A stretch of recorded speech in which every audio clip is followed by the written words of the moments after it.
Whitney Young football is on the air. We are joining you here from Rockne Stadium on Chicago's west side for what some people, Jack, I believe, and I believe you are one of those people, calling this the Chicago Public League Game of the Year. CPL Game of the Year, Barry. Friday Night Lights. Let's see the Dolphins get their fins up against the Morgan Park Mustangs. Yeah, so this is going to be, we actually jumped on early. I have so much content on this. It's just crazy, crazy storylines. Both of these teams finished last season undefeated within the Chicago Public League. I went back and looked at it, right? So, I mean, just kind of setting the stage. I mean, it's almost like, yeah, we can talk about what these two teams have done in the first 3 weeks of the year.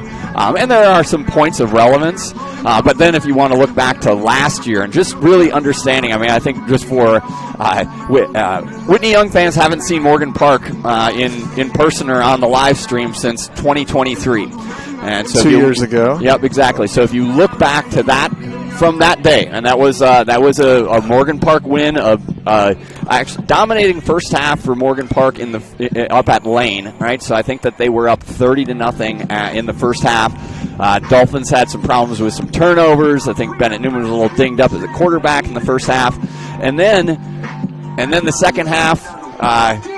Dolphin fans will remember as a 7-6 win, right? And I think a Newman to Anthony Hood touchdown pass, and that may seem like nothing at the time, but if you think back to that team, that Whitney Young team, that was coming off a season 3 years ago where everything that could go wrong went wrong. It was a team that only had one senior starter, 3 on the entire team, a very young team that struggled that year, and then that 2023 season had the hope game to start off, and that didn't go well.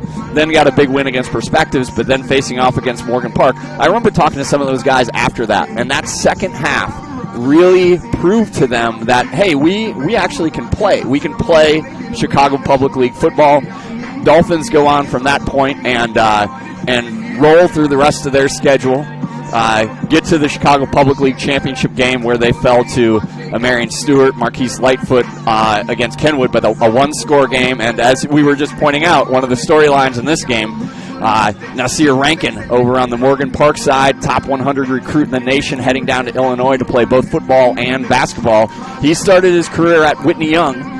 Played freshman year, got hurt first game, but was a huge contributor actually sophomore year. I went back and looked at his stats. So Nazir's stats as a sophomore, he compiled 1,190 total yards, 441 receiving, 249 rushing, 367 on kick returns, and 133 on interceptions returns. He had 10 touchdowns, 5 of those receiving, 3 rushing, 1 interception return, and he passed for 1. He passed for 1 in that Chicago Public League Championship game. I think a touchdown pass to Joseph Gray.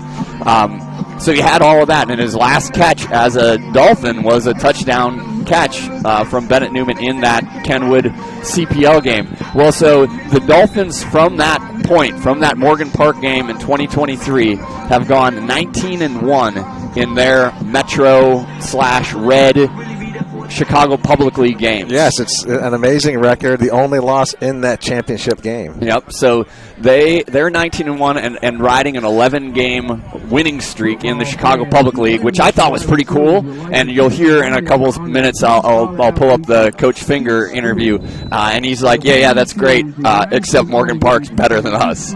And so Morgan Park has reeled off 18 straight. I think it's either 17 or 18. I counted 17, but the off-season broadcast guys, they said 18. It's a lot, right? These guys have not lost in a Chicago Public League game since 2022 when they were facing off against Malik Elzy at Simeon. Malik Elzy now a starting wide receiver down at Illinois. So you got a Morgan Park Mustangs team rolling in here on an 18-game winning streak in the Chicago Public League. You got the Dolphins rolling in on an 11-game Chicago Public League winning streak. So this is a game, right? This is a game. No, it's as you mentioned that the last time we faced them 2 years, they were up 14-0. Mustangs had a touchdown, onside kick, another touchdown. Then we turned the ball over a couple times.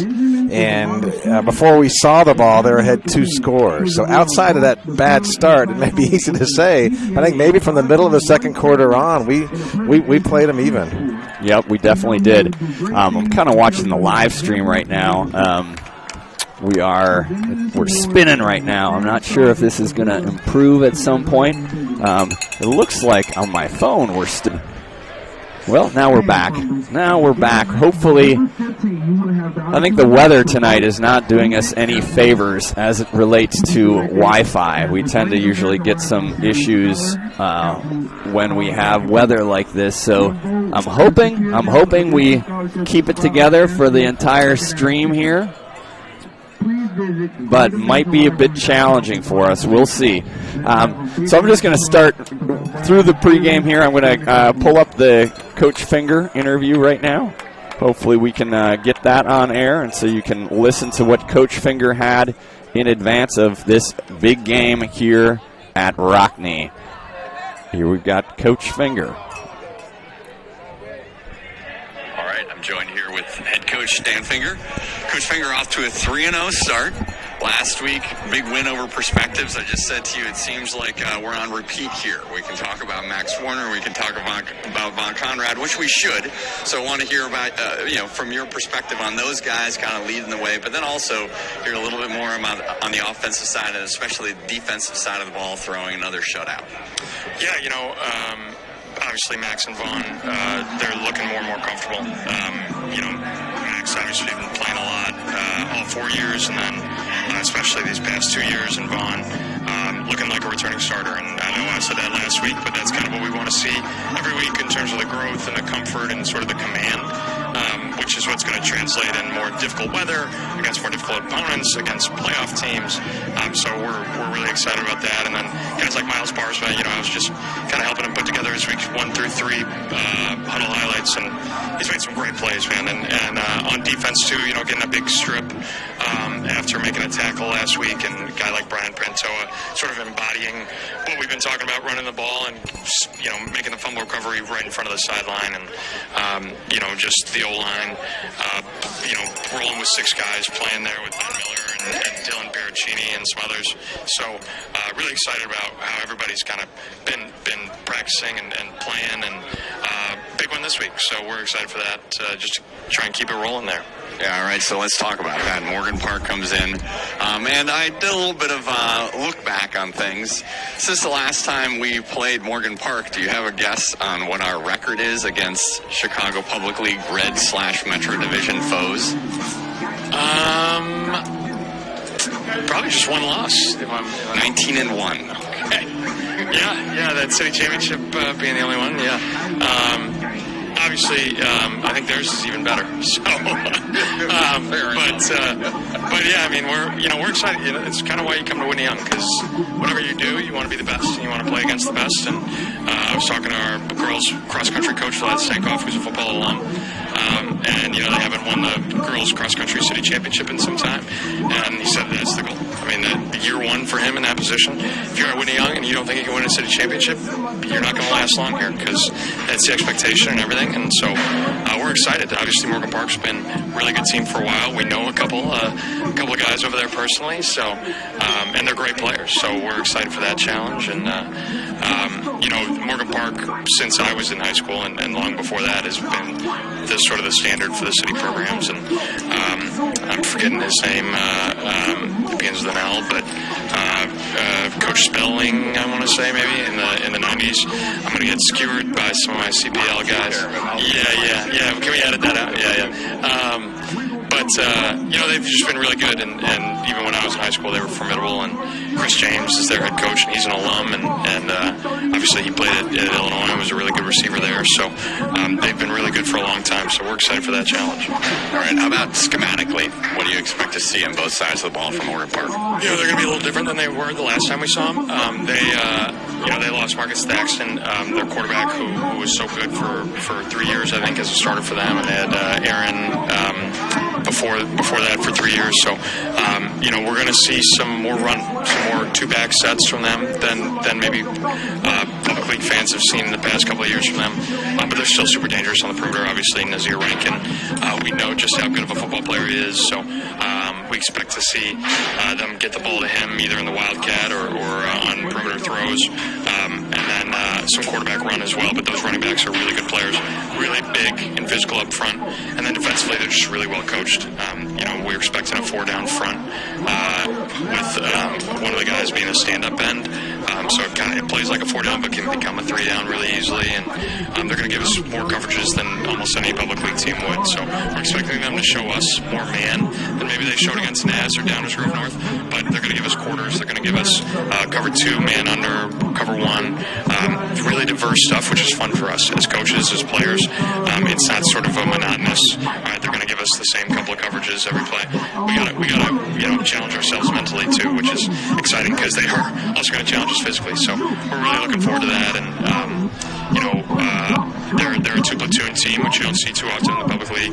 True 2-platoon, and I don't think many guys are going to play both ways. Maybe Nas will, but that makes it fun to scout the personnel too, because you can't kind of go no huddle and say, well, we're going to wear their guys out, and because their guys are going to be fresh on both sides of the ball. So we're excited for that schematic sort of complication too. All right, and then let's talk about Nas. I mean, so Nazir Rankin, who's played a couple years here, I went through his stats his sophomore year, just crazy. I mean, and obviously a great player going to Illinois. Oh, hang on. Somehow I lost the end of that interview, and I'm going to pull it up. But Jack, can you do me a favor? For sure. And can you run up and check if the press box has an updated roster for these guys? See if they have a number 1 and who their quarterback is. Okay. Yep. Just because I'm looking on the field and I'm seeing a 1, but I don't have 1 on. And this has happened with them before. We called Chris Durr's name wrong for an entire setup. So anyway, sorry everybody. Just trying to let me get that interview queued back up. We'll talk about Nazir Rankin with Coach Finger. Here we go. We're excited for that schematic sort of complication too.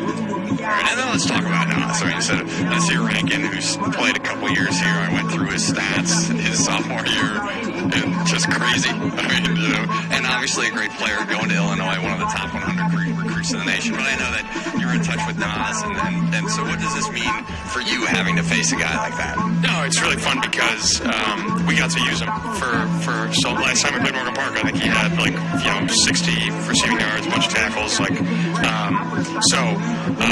the challenge is both to cover him, and because we know how absolutely dangerous he is with the ball in his hand, and to try and keep it out of his hands as much as possible.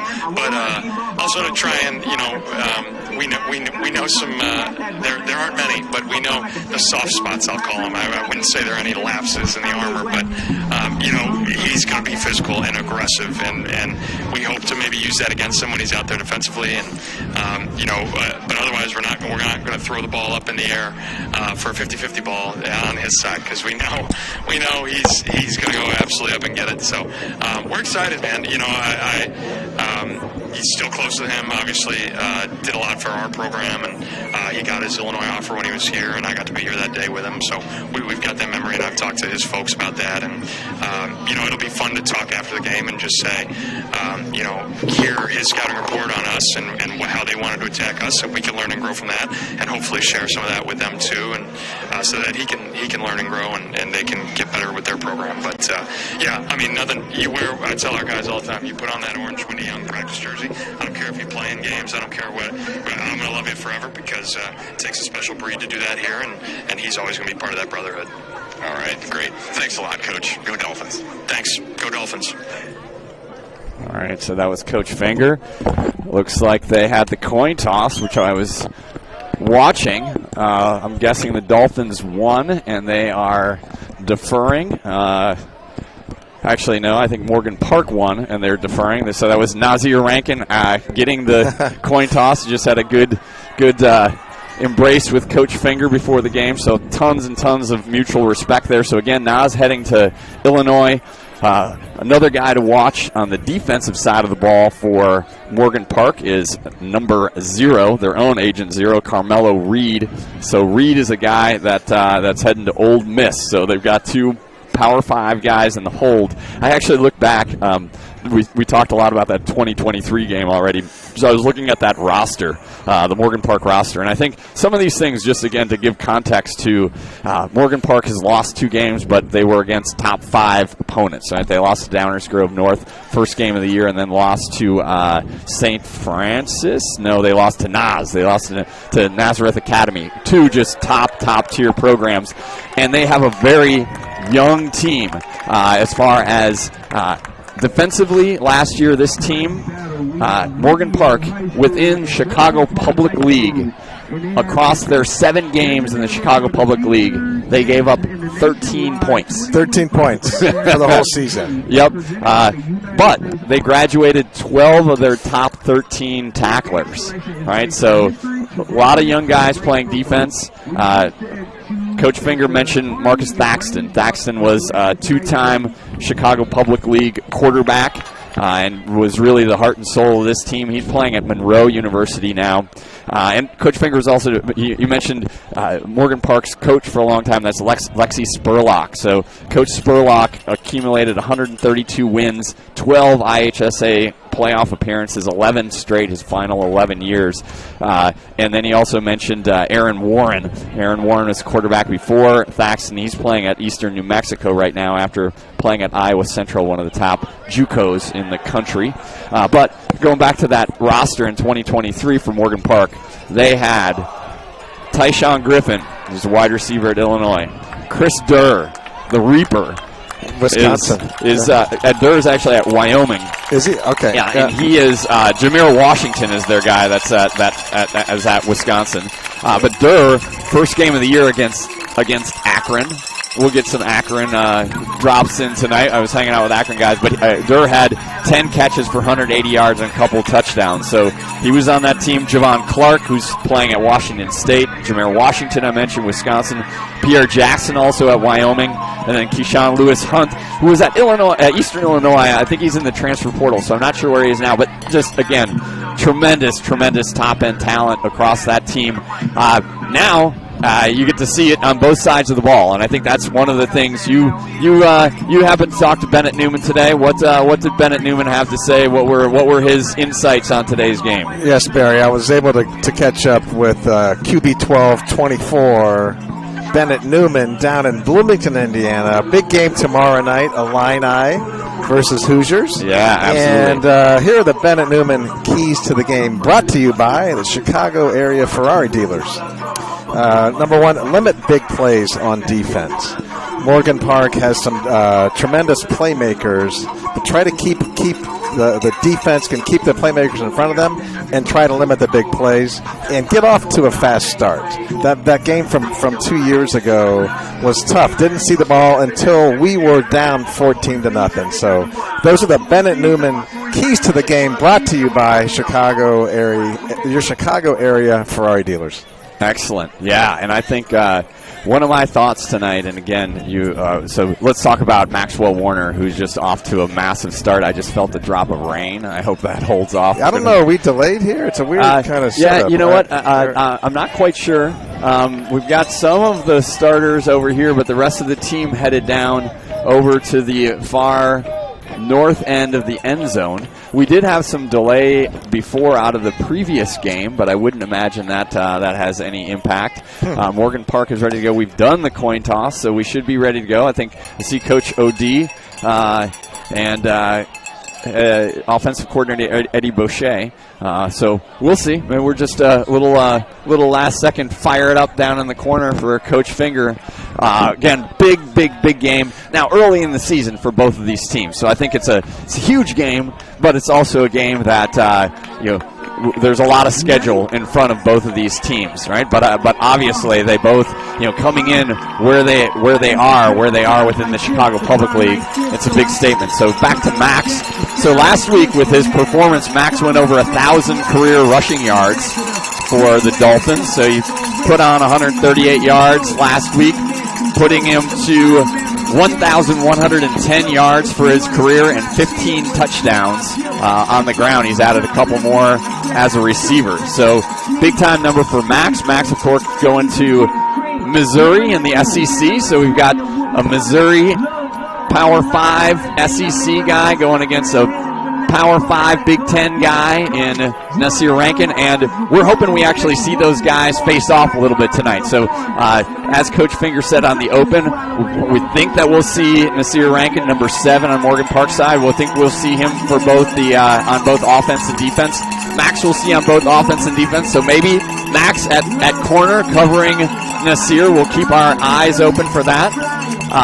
But I think part of me feels like the big-time play, again, the limiting of the big plays, things like that, I think this has a chance to be a defensive slugfest, and I think so those guys, Rankin and Maxwell Warner, both in positions to maybe make some big plays defensively, as well as what they do with the ball in their hands on offense. But then also Carmelo Reed, 0, but then matched up John Speller's Agent 0 on the Dolphin side. He with a Southern Miss offer. So you got an Old Miss offer over on this side. You got a Southern Miss offer on this side.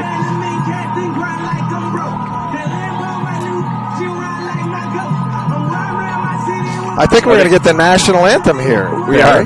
If we, yep, I think we are. So we're lined up for the national anthem. We're gonna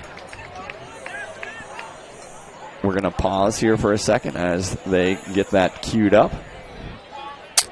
The referee is trying to hand signal up to the booth, and they didn't go over the hand signal before the game, it seems. But we're going to get there.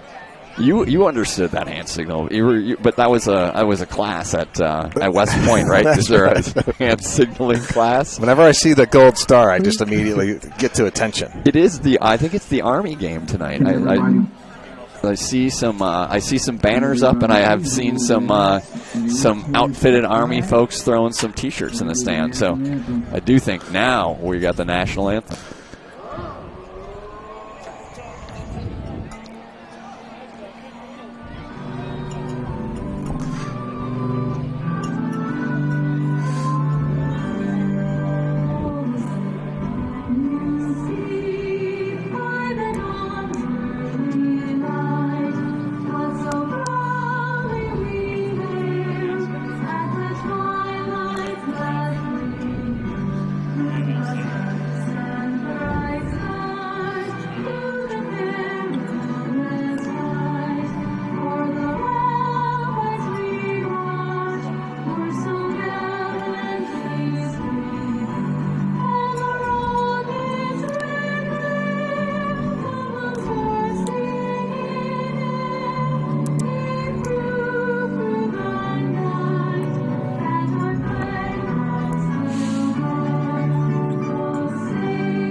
All right, beautiful.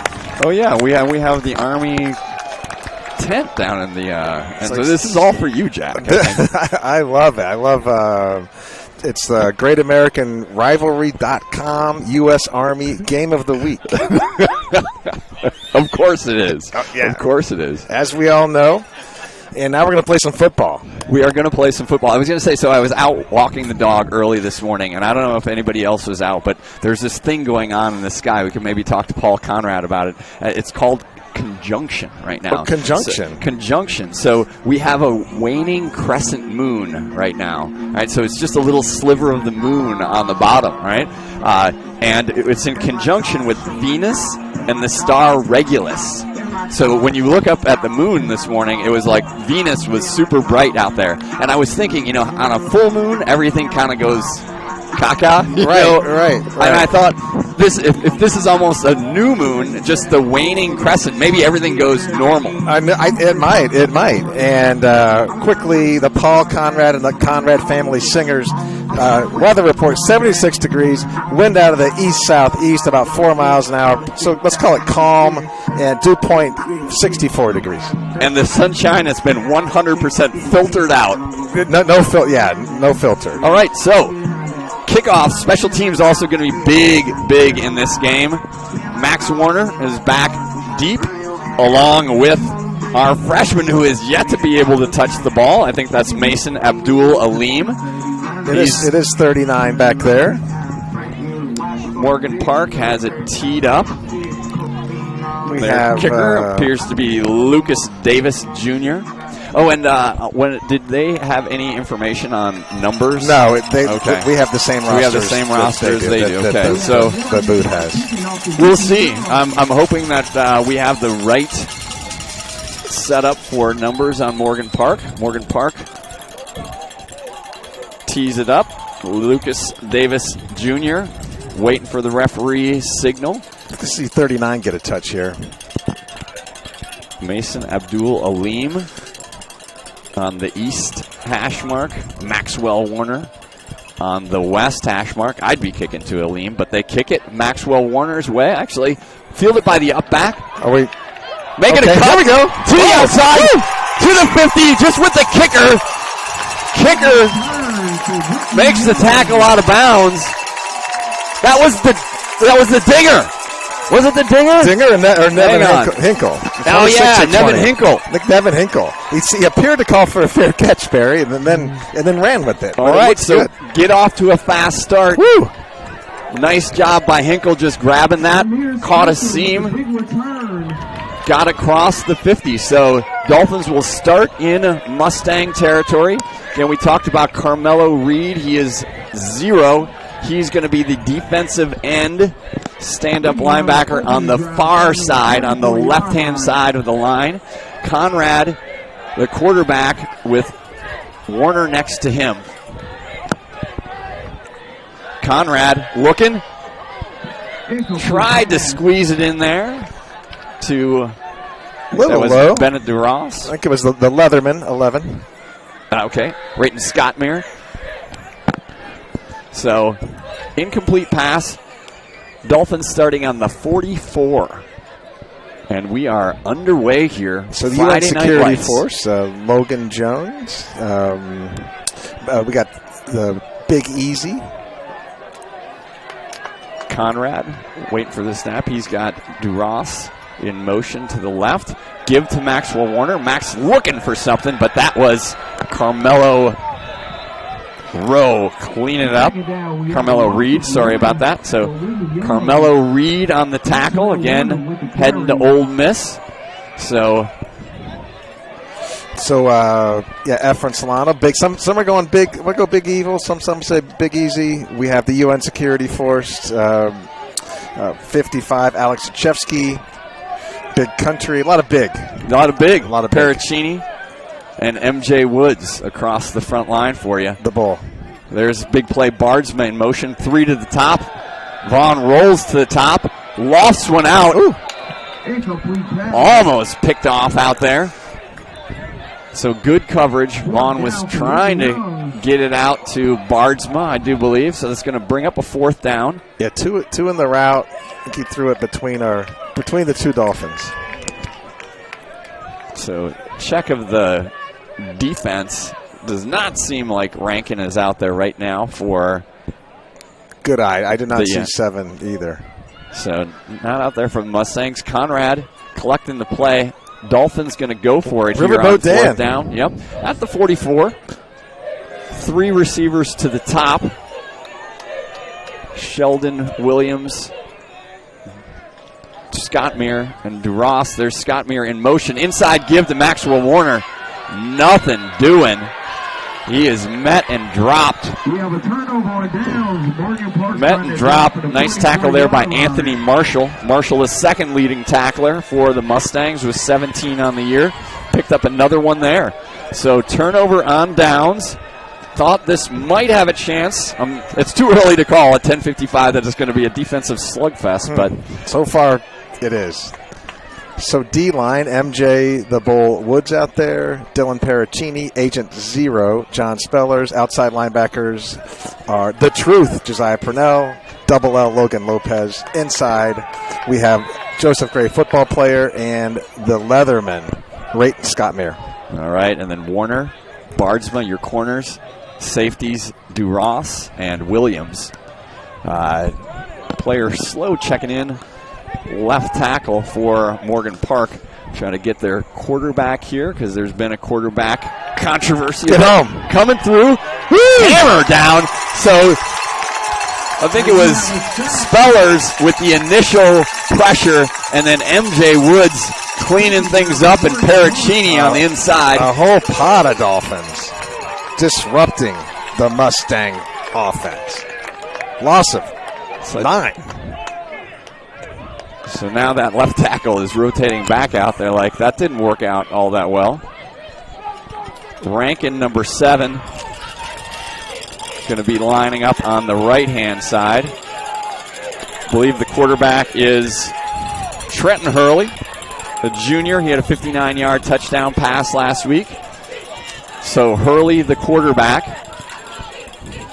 Motion man gives. Nice pursuit over there. Minimal gain. I think that was the football player on the end of that. And DuRoss coming up. Yeah, it looks like we have the battle of the former teammates. Max Warner is shielding Naz Rankin with a little shell up top by Sheldon Williams. So third, and they didn't pick up much on that. Third and about 15. Hurley looking for the sidelines for the call. Got 3 receivers to his right. Hurley waiting, and I think we're going to take a timeout here. Timeout Mustangs. Well, a way better start than the 2023 game, Barry. At this point, I think it was 14 or 21-0. Yeah, we've actually we've wiped that game from our memories. We talked about it in the open. That's the last we're going to talk about. It's done. That's it. But yeah, again, Morgan Park through the first couple weeks here, and in the Sun-Times article, their coach talked about open quarterback controversy, open quarterback competition. Sorry, not controversy, but probably a controversy related to that. So their leading passer coming in on today was Ronald Smith Jr. He had a hit on 20 of 50 passes with a touchdown, also a touchdown run last week. But we're seeing Hurley in at quarterback. He connected on a 59-yard touchdown pass last week. I'm guessing that is probably Gray in the backfield with him. I'll try to do a better job on numbers here. So third and long. Hurley waiting. He's got receivers to his right.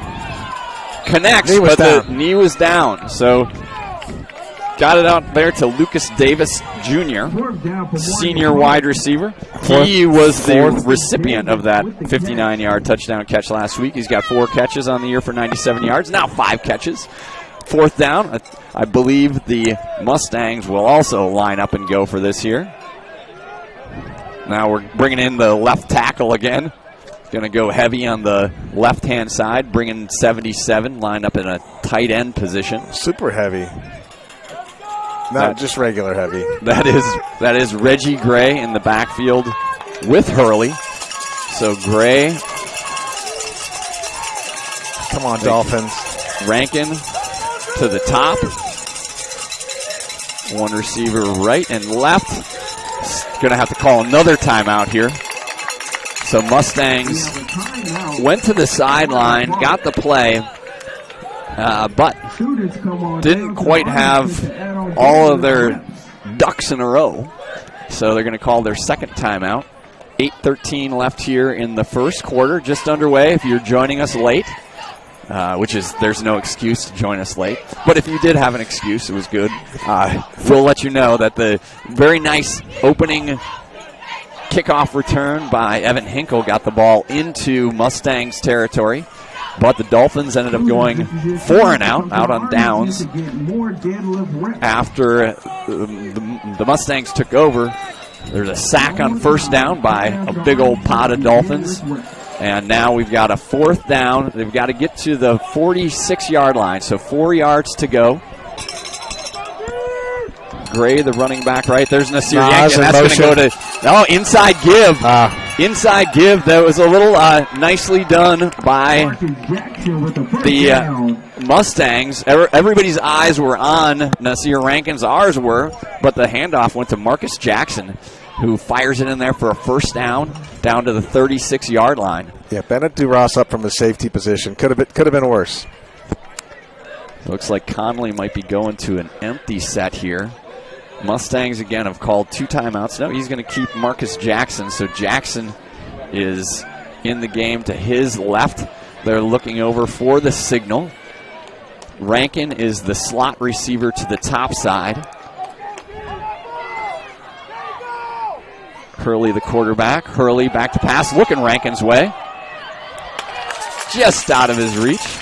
Coverage over there by DuRoss and Logan Lopez and the football player. Yeah, interesting. When Nas is in the slot, Max is not covering him. Yeah, I think Dolphins just staying in, right now at least, staying in their zone defense. So Maxwell Warner, cornerback on this side, Bardsma to the other side. Hurley getting his players set. 2 receivers to his right. Tight end to his left. Rankin, the receiver in the slot. Jackson with the give. Jackson looking for a hole. Nothing there. Nice. Agent Zero with the tackle. John Spellers, nice tackle. Chatted with the Spellers family. Great family a little before the game. John will continue to play a little basketball. Also water polo. Oh, wow. So let's call Agent Zero tri-sport athlete. Yeah, water polo. Could you yeah. Could you see him like the wingspan in the pool? It sounds like a good sport for him. Alex Dale was a great water polo player at Whitney Young. I think they after Alex's senior year, they were the holders of the Chicago Public League Championship. CPL holders. All right, 3rd down. A little shift of the line all over to the left-hand side. There's Rankin in the Wildcat looking for the outside. He's got the first down. Bardsma pushes him out of bounds. So there you see that Division I Big Ten speed out of Nazir Rankin. So they had lined up again. They're using, let me get a name on number 77. We've seen him in there. That is Julian McKinnon. So 6'5", 315 pounds. So they brought him in as an extra blocker. And that time shifted him over to the left-hand side, lined up everybody over there, and ran that way. So Rankin is in the quarterback position. He's got Jackson behind him. Mustangs, handoff to Jackson. Jackson find a little crease up the middle. Met there by a host of Dolphins. Looks like Paracchini on the bottom of the pile. Brayton Scottmere also in on that. So that was Rankin. Again, all eyes on him, and the Mustangs were able to use it to their advantage with one of the first downs this play, a fake jet sweep to Rankin. And a first down for Jackson. So Hurley back in the game now. Hurley with Jackson behind him. Morgan Park, 2nd and short here. There's the give up the middle. I think Agent Zero got a hand on the running back before it was cleaned up by Paracchini. First down, Morgan Park. But that's going to be enough for a first down. Morgan Park going to go with a little tempo here. They're right on the line. Hurley, the quarterback. Gray next to him. Ball deep in Dolphins territory. So they got to the line in a hurry, but now looking back over to the sideline to Coach Chris James for the play. 2 receivers to Hurley's left, 1 to his right. Gray in the backfield with him. There's the motion. Gray back to pass. He's flushed out of the pocket. Nice play. Good job. Good job of staying in the lanes. Football player was in there. Football player Dylan Paracchini, MJ the Bull, chasing him down. For Morgan Park, 2nd down. MJ going to check out Alex Oshesky coming in. So this is on the defensive side of the ball. This is the longest the Dolphin defense has been out there. They've mainly been on 3 and outs the entire year, but they're trying to hold firm here. So that was a tackle for loss of about 2 on the play.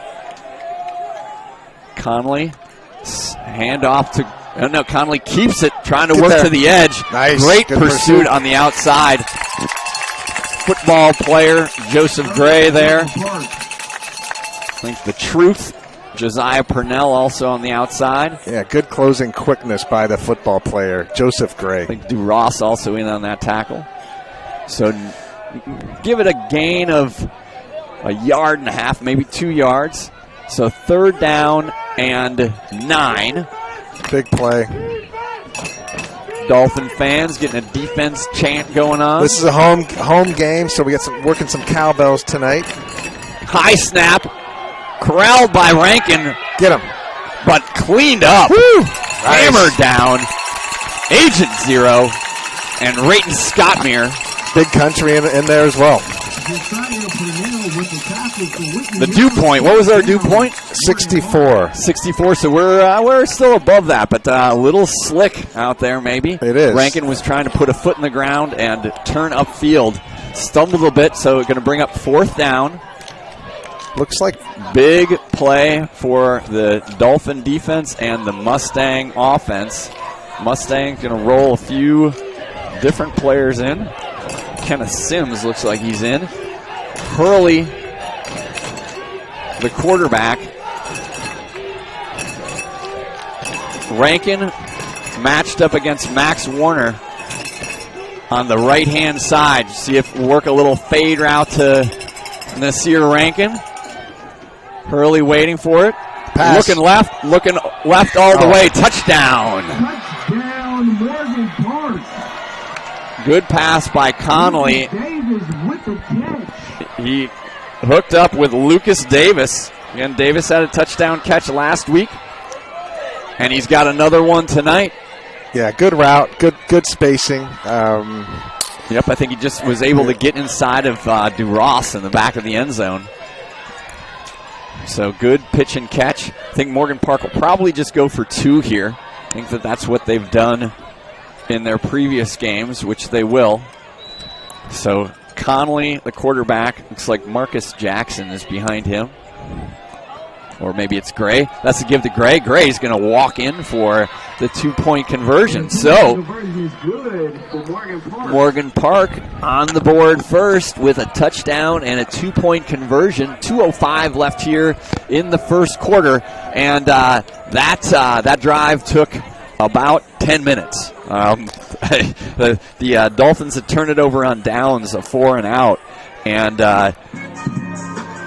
Morgan Park took over at their own 44. I think we only had a minute of possession, and that was that. Yep, that was a touchdown pass from Hurley to number 14, Lucas Davis. Davis. Now we know. Now we know we've taken a punch. First time the Dolphins have trailed this year, and the 27 seniors, Barry, I think will have the resilience to come back from this. Yeah, I mean, again, this is a big game, and that was the talk of Morgan Park talked about how a lot of their defensive guys from last year graduated, but they've faced some big tests in the first 2 weeks of the year, battle hardened. Dolphins did not face those tough tests. There we go. There's Aleem. Heading to his left, trying to find a crease. Hammered down by number 17. That was Ronald Smith Jr. Good to see that was Mason Abdul Aleem. Fun to say also. Mason Abdul Aleem. First time he's touching the ball as a freshman. I'm sure that we're going to see a lot of those in the future for him. So we'll see if the UN security force can pop open some holes for Max Warner. So again, you mentioned Efren Solano, Dylan Paracchini, Alex Oshevsky, MJ Woods, and Logan Jones on that front line. Heading to the top of the screen is Sheldon Williams, DuRoss, and Scottmere on that side. There's DuRoss in motion, joining Bardsma on the left-hand side. Low snap, Conrad going to try to keep it. Nothing going on. Tackled immediately. Seemed like there was a little bit of timing on that play that did not get synced up very well. I think it's a stampede of Mustangs. I like it. Not that I like it. Unfortunately, in the backfield. So that was Jordan Thompson. Like Jordan Thompson sporting the 99. We talked last week about a lot of the single digits being the thing, but 99, it's pretty. That number has some riz. So he in on that first tackle. Sigma Riz. That's Carmelo Reed jumping off sides. He was ready to go. He had his ears pinned back. The Mustangs just have ears, right? They don't have any. I think just ears and hooves. He did not have his hooves pinned back. No, smart play, good discipline by VK5. Von Conrad, I rattled off some of the numbers for Max Warner. Conrad's numbers starting to look pretty gaudy, too, as a 2-year starter. Came in today with 10 total touchdowns, 9 passing touchdowns. He's got 3 receivers to his right, Bardsma to his left, Max Warner next to him. Looking to get it over to Max. Nice job by Max getting that and then ushered out of bounds. I think close to a first down. Vaughn Conrad again. He talked in the Sun-Times article about how things have slowed down for him. And that play right there, his initial read, he had a defensive end flying in and he pulled it back and waited until he had a window. And then again, velo coming off of VK5's arm this year has definitely increased, and he got that out to Maxwell Warner for the first down. First down at the 47-yard line. There's the give to Warner. Oh, no, that's VK5 up the middle. So good ball trickeration. Fooled the amateur live stream commentator. So Conrad. Yeah, not surprisingly, much like we're focusing on Nas, the Mustangs are focusing on Max. Yeah, and that was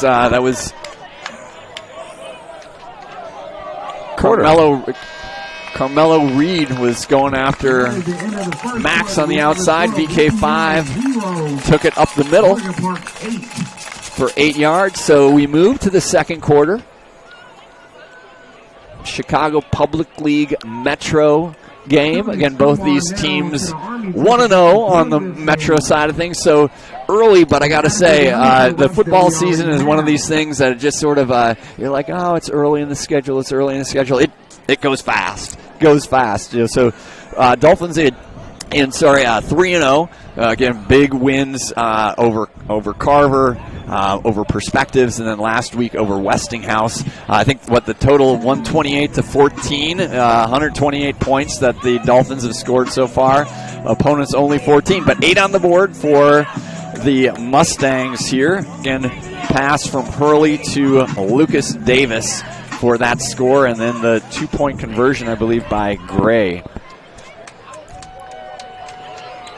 Yeah, nice job by the Dolphins offensive line providing great security on that series. For your cybersecurity needs, reach out to Access One, the best in Chicago. Access One for your cybersecurity needs. Could I also get a sandwich from them? Yes, and also out on North Avenue after the game. Go by Sorelli's. They might not be open, but just go by. Yeah, just go by and get in line for tomorrow morning for that sandwich. That was a Sorelli's first down we had on the Maxwell Warner reception before. So Conrad, second and short. There was the flip to Scottmere. He's trying to get the corner. There's a lot of blockers out there. Scottmere across the 45-yard line down to about the 43. So again, I think both of these teams using their big-time D1 players as decoys on this. Scottmere had to get really deep, but he was still able to get the corner around Reed and gets out for a first down into Mustangs territory at the 43-yard line. So I think the playbook for the Dolphins has remained pretty straightforward these first couple of weeks, but Coach Boucher and Coach Finger digging in a little bit here on Game 4 against Morgan Park. There's Scottmere in motion. Conrad, no snap, gives it to Max. Pursued, Max trying to get to the corner. Gets to the corner and ushered out of bounds. Pick up a couple. So good pursuit there by Gain of 4. Antonio Richardson. No, that SEC speed really helped him there. He was stuck in the backfield and able to gain maybe even 5 yards. Daryl Madison as well. Madison with a Miami of Ohio offer. When the Mustangs hopefully field the kick after the Dolphins score here, or at the beginning of the second half. You'll see Madison and Nazir Rankin likely back there. They were the dangerous duo. So Conrad, I think Joseph Gray in the game now. DuRoss in motion to the top. 3 to the top. Sheldon Williams to the bottom. That's delivered to Williams. Oh, it was delivered just a little bit behind him. I think Sheldon wants that one back. VK5 was locked and loaded on that right out of the break.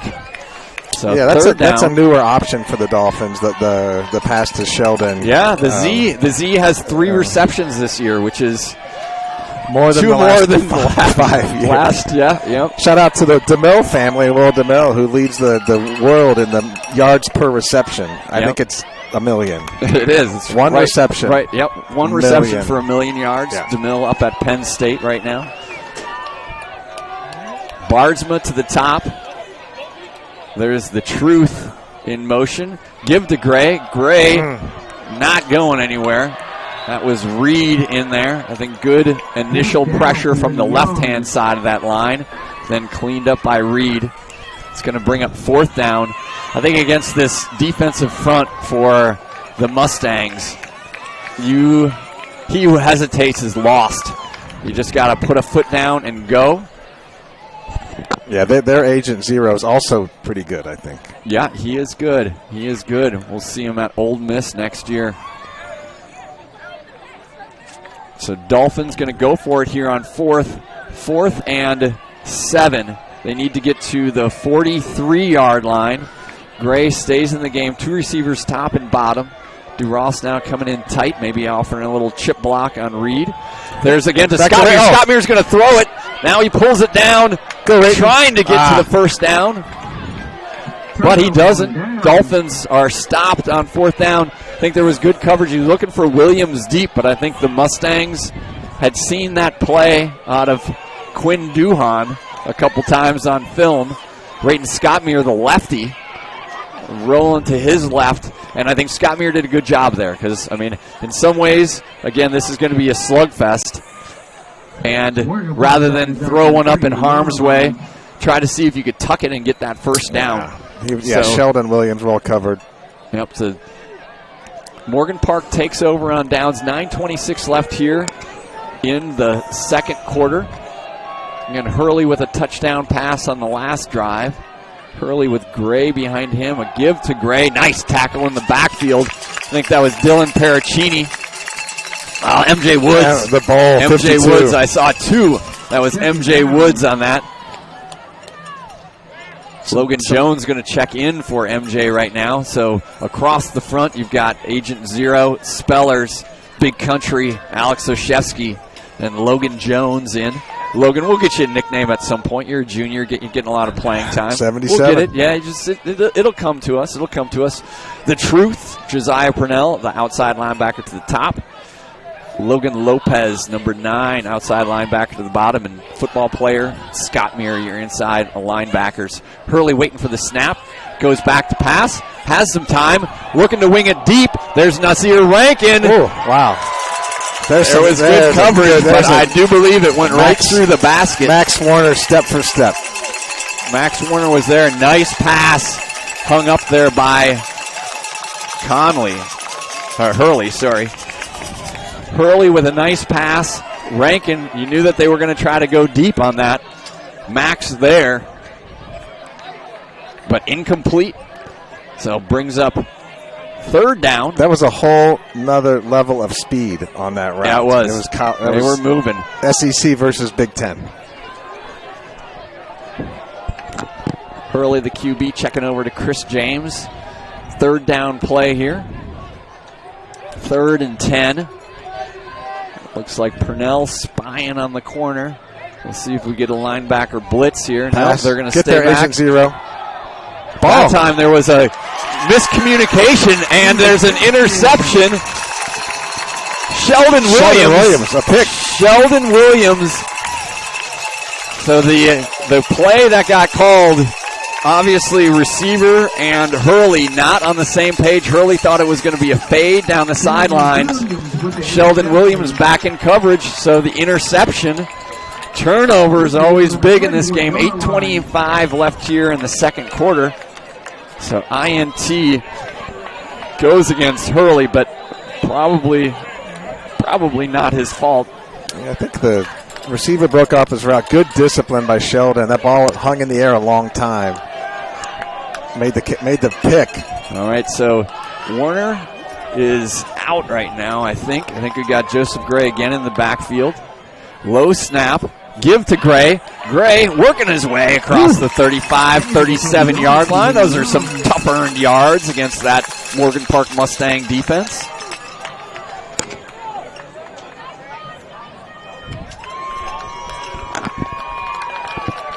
Yeah, good crowd here for the home team Dolphins at Rockne Stadium. Probably 300-400 fans. Yep.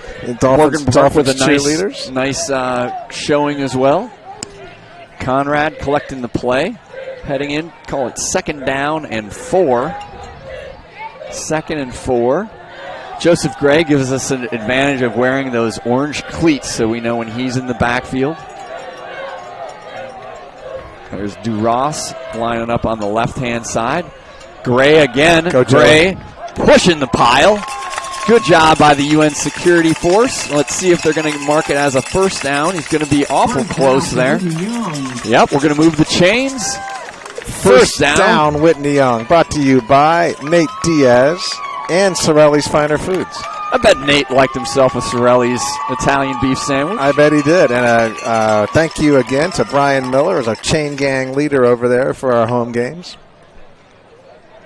Brian Miller, father of Sean Miller. Sean, 14 for 15 on extra points. Let's hope he gets to wield the leg tonight. The leg of the ninja. Warner back in at running back now. In the pistol behind Conrad. There's Max with the carry. Fighting for yardage up the middle. So Dolphins going to see if we go a little old school, just pound it between the tackles. The UN security force doing a nice job in the last couple series. Yep, so Solano on the center, MJ Woods and Paracchini, your guard. So just running up those A gaps right now for Max Warner and Joseph Gray. There's some hitting going on in this game. Woo! These guys, first 3 weeks for the Dolphins, thought it was a little bit easier than what we got going on tonight. 8-0. Absolutely. 6 minutes left here in the second quarter. There's DuRoss in motion to the left. Warner next to Conrad in the backfield. Conrad going to keep it himself, looking for a spot. Ooh, erased by in a hurry. That was Savion Roberts, came up from his middle linebacker position. Roberts, a 6'2", 225-pound senior. So, again, I talked about how Morgan Park had 12 of their top 13 tacklers graduate. But Morgan Park is just a school, a program that is so deep. So you got a guy that you could tell, Savion Roberts right there. He wasn't one of those leading 13 tacklers, but he came up from his middle linebacker position, was able to read it and shoot the gap and make the tackle, bringing up 3rd down. I think about a loss of 1 on that play. 3rd down and 4. Dolphins need to get it into Morgan Park territory to about the 48-yard line. 3 receivers to the top for Conrad. Got Bardsma to his right. Now Scott Muir joins Bardsma on the right-hand side. Vaughn looking that way, looking to Scott Muir. Scott Muir somehow hangs on to that ball. Wow. Scott Muir, great catch. He got hammered. That was Madison again from his free safety position. I don't know how he held onto that ball, but I'm glad that he did. The Leatherman has some hands, man. Nice job there, and that's what you're going to have to do. There's not going to be a whole lot of time in the backfield, even with the UN security force there protecting. I mean, Morgan Park is going to bring pressure, and you're going to see the speed of this team. So VK5 got the gun loaded. Whew. Got that one out to Scott Muir, so gets that right at the sticks. Into Mustang territory. 3 receivers top. There's the give to Max. Go Max. Getting to the corner. Get to the corner, Warner. Warner gets the corner. The chosen one making some noise here in the second quarter. think these Whitney Young Dolphin fans are getting Val Warner in the front row. She's ready. She's ready. She is ready. We got some cowbells out tonight. I think we're going to have a timeout. We got an injured player. So this could be some... We might have the cramping going on. Yeah, I mean, I think that's exactly what we have. And again, back to some of these guys that are playing both offense and defense. And that defensive stand, the drive that the Mustangs put together, had those guys out there for a long time. So that's Marquise Woods, who's definitely out there. And I think that's probably what it was, just a cramping up. Hopefully that is. I know you see Trainer Sam out there with the Gatorade, so that's usually what you have going on. Marquise is hobbling a little bit over here to the sideline. Let's get that 52 MJ the Bull some hydration. Yep, I think hydration, they might be doing a little taping, so maybe a little ankle issue there, but hopefully we'll see him back in. MJ Woods, again, 4-year starter here on the offensive line, defensive line, getting a lot of looks at the collegiate level as well, has a couple D2 offers. So second down and about 3. Warner got 7 on that carry. Scott Meir in motion, VK5, Von Conrad back to pass, looking to his right. Now he's going deep into double coverage, and Bardsma makes a defensive play, but that was Madison back there with the interception. So Madison with the INT lurking from his safety position. Conrad was trying to fit it in the zone coverage, but not able to do it. Bardsma went to try to make the hit. Coach Fingers thinking that he hit him and he did not get feet down in bounds. Maybe everybody at home could see that better than we could see it here, but it was right on the sidelines. I think Bardsma turned into a defensive back, made the hit on Madison. Madison secured it to the ground, and they're saying clearly in bounds, and Morgan Park is going to take over. So interception by Williams. Got the ball to the Dolphins. Couple first downs picked up, but now interception by Madison. Takes the ball back to the Morgan Park Mustangs. They're going to take over at the 16-yard line, I think. So Hurley split backfield. Nobody there. Wings it in, intercepted. Picked off. Logan Lopez, double L's. Again, a little bit of, Mr. Rankin is not happy. He's talking to one of his other wide receivers. I think the play was not the correct play called. Hurley flung it out there, and Logan Lopez got down and got the catch, and Whitney Young takes over. So we've got back-to-back-to-back interceptions here, but the Dolphins in business at the 23-yard line in Mustangs territory. So right back at it for VK5 and the Dolphin offense. He's got Warner to his left, 3 receivers to his right. VK5 back, looking right, looking deep. Duras with a step, and he got interfered with in the end zone. And did he catch it? But he caught it as well. Duras caught the ball. Bennett! How did he catch that? We all looked down because it was clearly interference. I think it bounced off the defender, and Duras was there and brings in the catch for the touchdown. Bennett Duras from Von Conrad. Conrad down on the play. Wow, what a catch by Ben. I was focused on the PI. Well, yeah, and absolutely. Well, again, you at home, Remy Vaudel on camera, I'm sure got a better shot of that. Von Conrad was down, maybe just cramping up there. He's getting off the field right now. So touchdown for the Whitney Young Dolphins. Duras on a highlight reel play where he was blanketed and then tackled essentially in the end zone. I think it was Madison back there. Somehow the ball ricocheted around. I'm saying ricochet. Maybe he had it all along and we just didn't see it. But great play. Now, Dolphins probably got a match up. Going to try to match it. Mustangs were doing on offense. They went for 2. So 8-6 right now. 2:53 left here in the first half. Mustangs again scoring on a touchdown pass to Lucas Davis. Now the TD pass from VK5 to Bennett DuRoss. Going for 2. Let's see what is in the deep bag of tricks for Coach Finger. He's going out and talking to the referee about something. I'm not sure what the discussion is right now.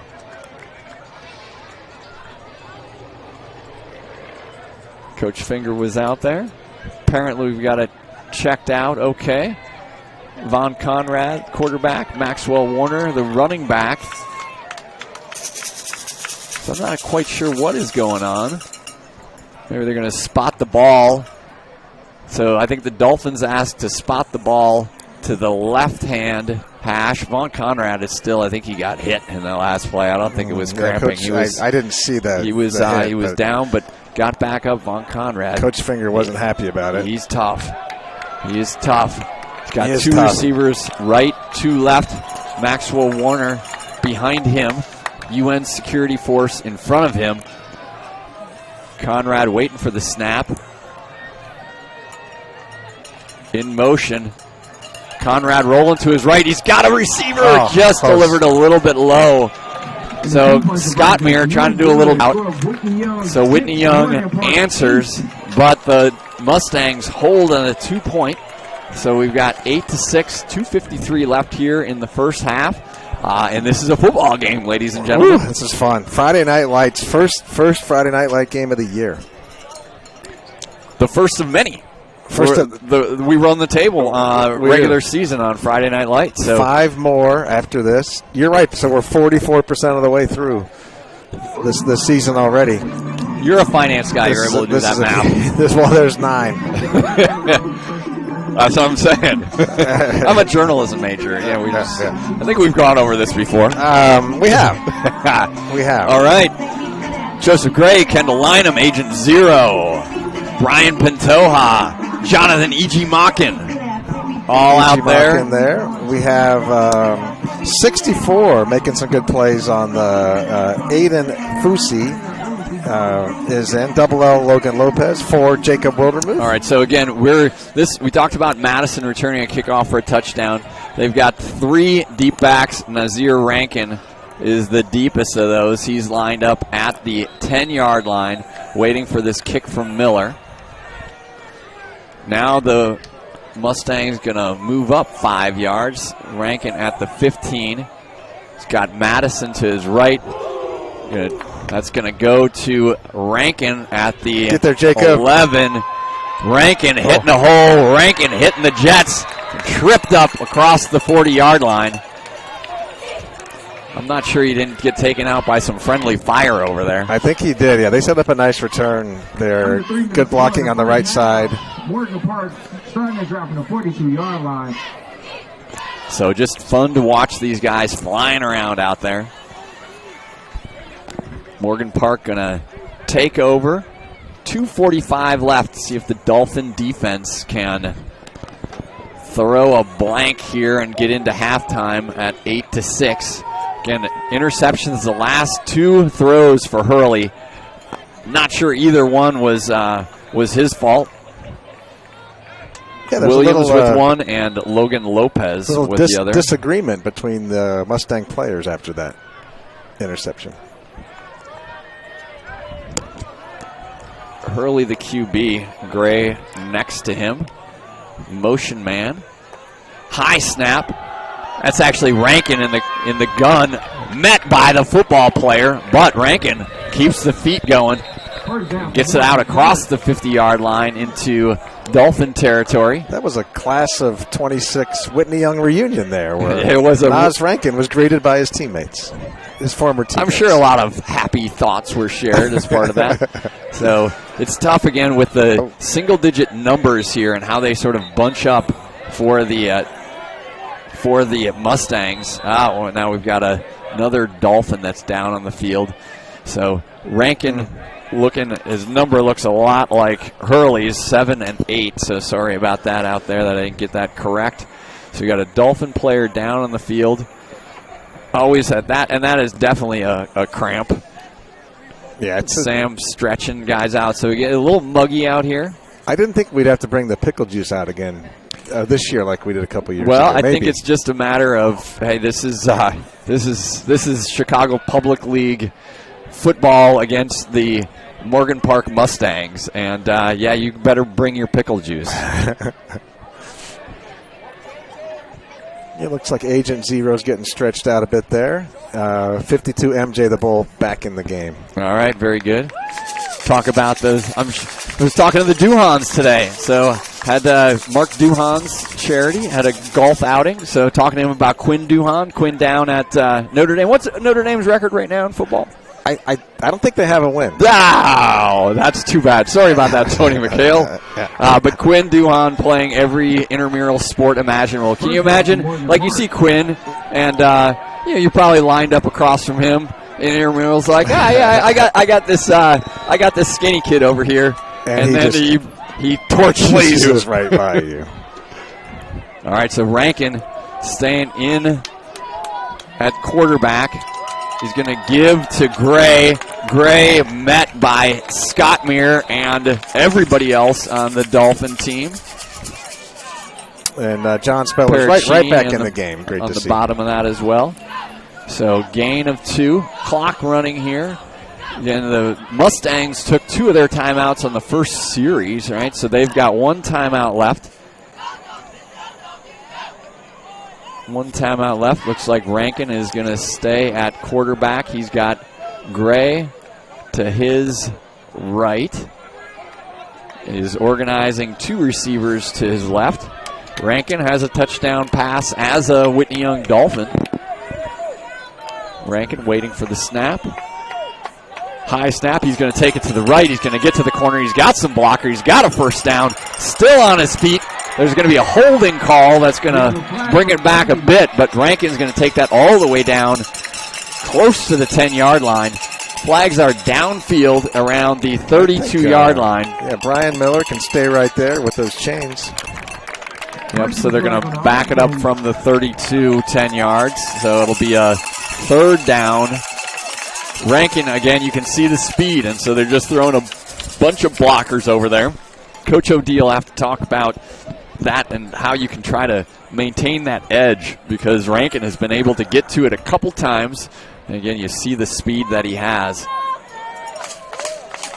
So yeah, actually it'll be a return of the 2nd down. So 2nd and about 6, I think. 2nd and 6. So that hold was at the 32. Ball is at the 42-yard line. Repeat a 2nd down. Mustangs over on the sideline. Clock is running right now. Yeah, we're about to hit a minute to go. So I'm not sure if they're going to take a timeout. I think it's a question of this is where Tony McHale would know and I wouldn't. I think Morgan Park's saying, why is the clock running? There was a penalty. So why did the clock get started again? But it is running. It's at 46 seconds, and now there's going to be a procedure penalty, a delay of game penalty on the Broncos. Coach James out on the field talking to the referees right now. So I'm not sure after the penalty, it was blown back in. Delay of game. And Mustangs. So that'll back up 5 yards. 33 seconds left here in the first half. And that's remember that, they call those the shadow yards. So Rankin was all the way down to about the 10-yard line. The hold was back at the 32, backed it up to the 42, and now a delay of game penalty on the Mustangs. Dolphins putting in a nickel package here. The dinger in the game, 20. All right, yep. Coach O'D was talking about this package, so a cover 3 type of look. So referees are going to maintain their call. Backs it up another 5 yards. So back-to-back penalties on the Morgan Park Mustangs. Still in Dolphin territory here. And we have a timeout, Morgan Park. So now Morgan Park takes a timeout, I guess. The Dolphins going to come to the sideline. So, I was with the Duhans today. We talked about Quinn and a bunch of guys from Akron were in there. There's gravel all over the place. It was a golf outing. Some tough guys, I bet. Yeah, exactly. I mean, they weren't sand traps. They were gravel traps. That's what they have out at Georgia. No, it's actually true. The traps are a little gravelly out there, but it was a great time to be out there. I was with some Whitney Young dads. So you didn't golf at Firestone Country Club today? I did not golf at Firestone today, but out there with Kent Carter, Jason Hockman. Hope you guys are tuned in tonight. Got some halftime updates from some of the Whitney Young sports that we'll get to later. A lot of Dolphin teams off to some good starts to the season. As we know, a lot of holders out there, right? A lot of city championship holders. School of Champions, Whitney Young Dolphins. This football team being one of those. Again, if you're new to the Chicago Public League setup, the reason that we did not play Morgan Park in the playoffs last year is that Morgan Park advanced to the quarterfinals of the state playoffs. So they had a win over Tinley Park and then Metamora in their first two rounds, then dropped a 21-7 loss to Morris. So they stayed at the state level while Whitney Young defeated Kenwood for the city championship. Here's Hurley back in, getting flushed to his right. He's got a receiver. He's on his feet. Oh. Nice tackle. I think Rankin with the first down, so that was Rankin out there. They're going to go in a hurry. Mustangs are out of timeouts. Yep, the clock stops on the first down. So Rankin to the top, Hurley back in. Hurley looking to his left. Nice delivery, nice tackle there by football player Gray. But Morgan Park moving the ball here. That was Anthony Marshall. I think they have time so for Hurley one final play. Pushing it, clock running, 5 seconds left. Hurley looking for Rankin. Hurley. See there. Touchdown. Oh. Great delivery and a flag after that. Might have been a little unsportsmanlike conduct there in the end zone. I think that got delivered to number 2. That was Reggie Gray. So Gray, good job by Hurley marching him down there. A couple big completions. Got Morgan Park in position, and he delivered the throw to Gray in the end zone. We'll see. There was a flag thrown at the end of the play. See which team that went against. Dead ball foul against Morgan Park. So that's going to back them up, which is helpful on the 2-point. Yeah, that was, I guess well done by Morgan Park. So, yeah. Well, and so they talked about the quarterback competition, and seems to me that Trenton Hurley is winning that competition right now. So the junior, 5'11", 221 pounds, did a really nice job on that. So saw a couple runs from Rankin out of that wildcat position, but Hurley got in there and delivered a strike, and he did a nice job too. Same sort of thing. I mean, I think that was his second or third read on that before he saw Gray come open in the middle of that Dolphin zone in the end zone. So good job, good march by the Mustangs here at the end of the first half, putting them up 14-6 as time has expired. So just an untimed 2-point conversion for us to go before we're heading to halftime. Let's try to get the rain to hold off. Yeah, so far so good. There's another little block coming at us. Hopefully we can use the Paul Conrad and the Paul Conrad family singers mojo to keep that rain away. Yeah, you know, one of the family singers is actually a Whitney Young cross-country runner, Elsa. We do. Yeah, so Elsa Conrad running on the girls' cross-country team. And singing, right? And also, well, the Conrads always sing.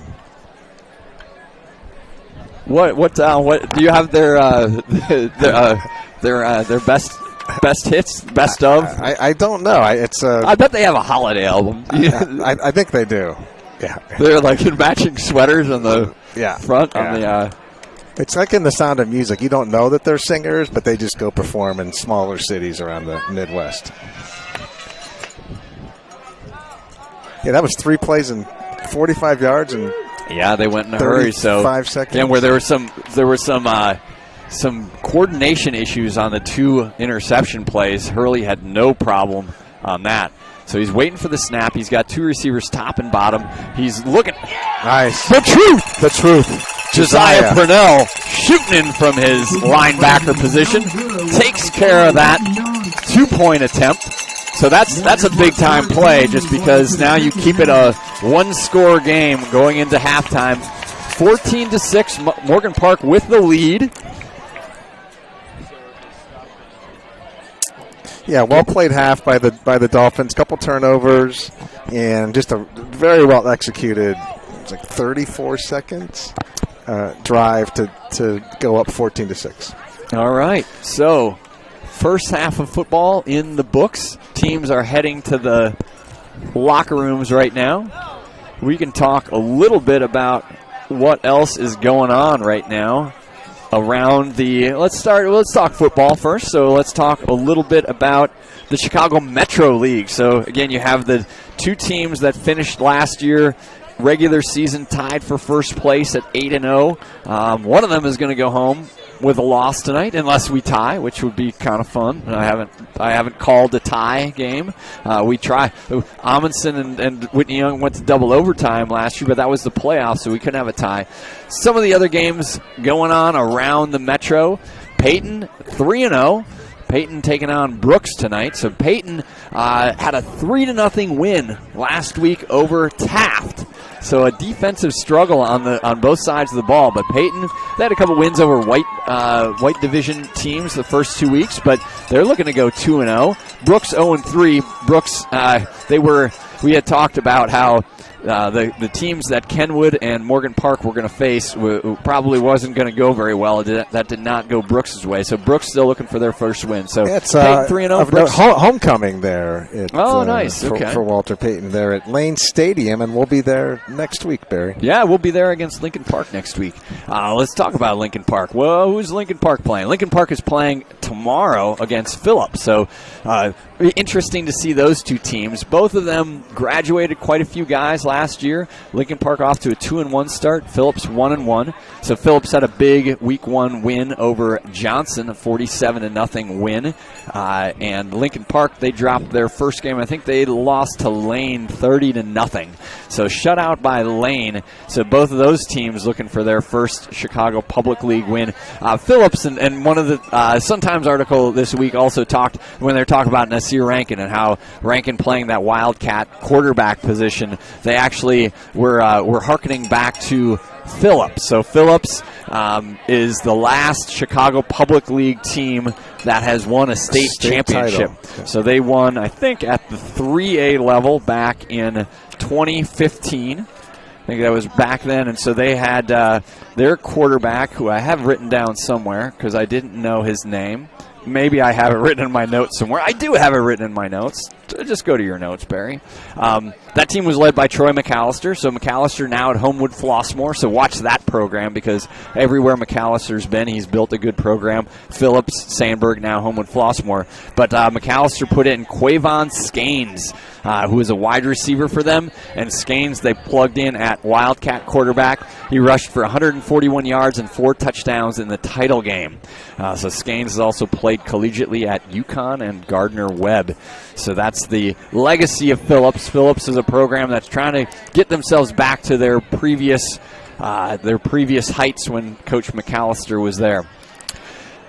Simeon traveling to Taft. So Simeon 1-2, but Simeon was the team beating up on Brooks last week. So Simeon had played 2 tough non-conference games, both against top 20 opponents. So they got their win last week against Brooks, and then Taft again dropping that 3-0 game against Peyton. So Simeon 1-2, Taft 1-2, heading in. Sinkyu Turner again, the head coach at Simeon, first year there last year after being at Kenwood for a long time. And yeah, those losses were against Wheaton North and Bolingbrook.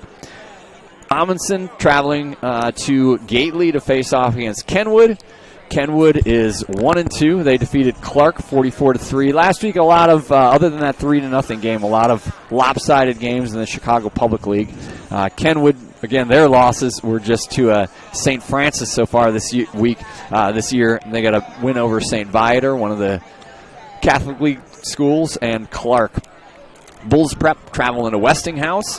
Bulls Prep lost last week to Morgan Park 40-0, and of course Westinghouse lost 42-0 to Whitney Young. So those teams both coming off of 40-plus point losses. I'm sure they're happy to be playing each other tonight. For sure. And one of them will come out with their first Chicago Public League win. Johnson at 0-3 traveling to Lane. Lane got an article in the Chicago Sun-Times this week about potentially being able to run the table undefeated. They got their win against last week, and they do not, just the way the schedule works out, they do not face Morgan Park, Simeon, Kenwood, or Whitney Young.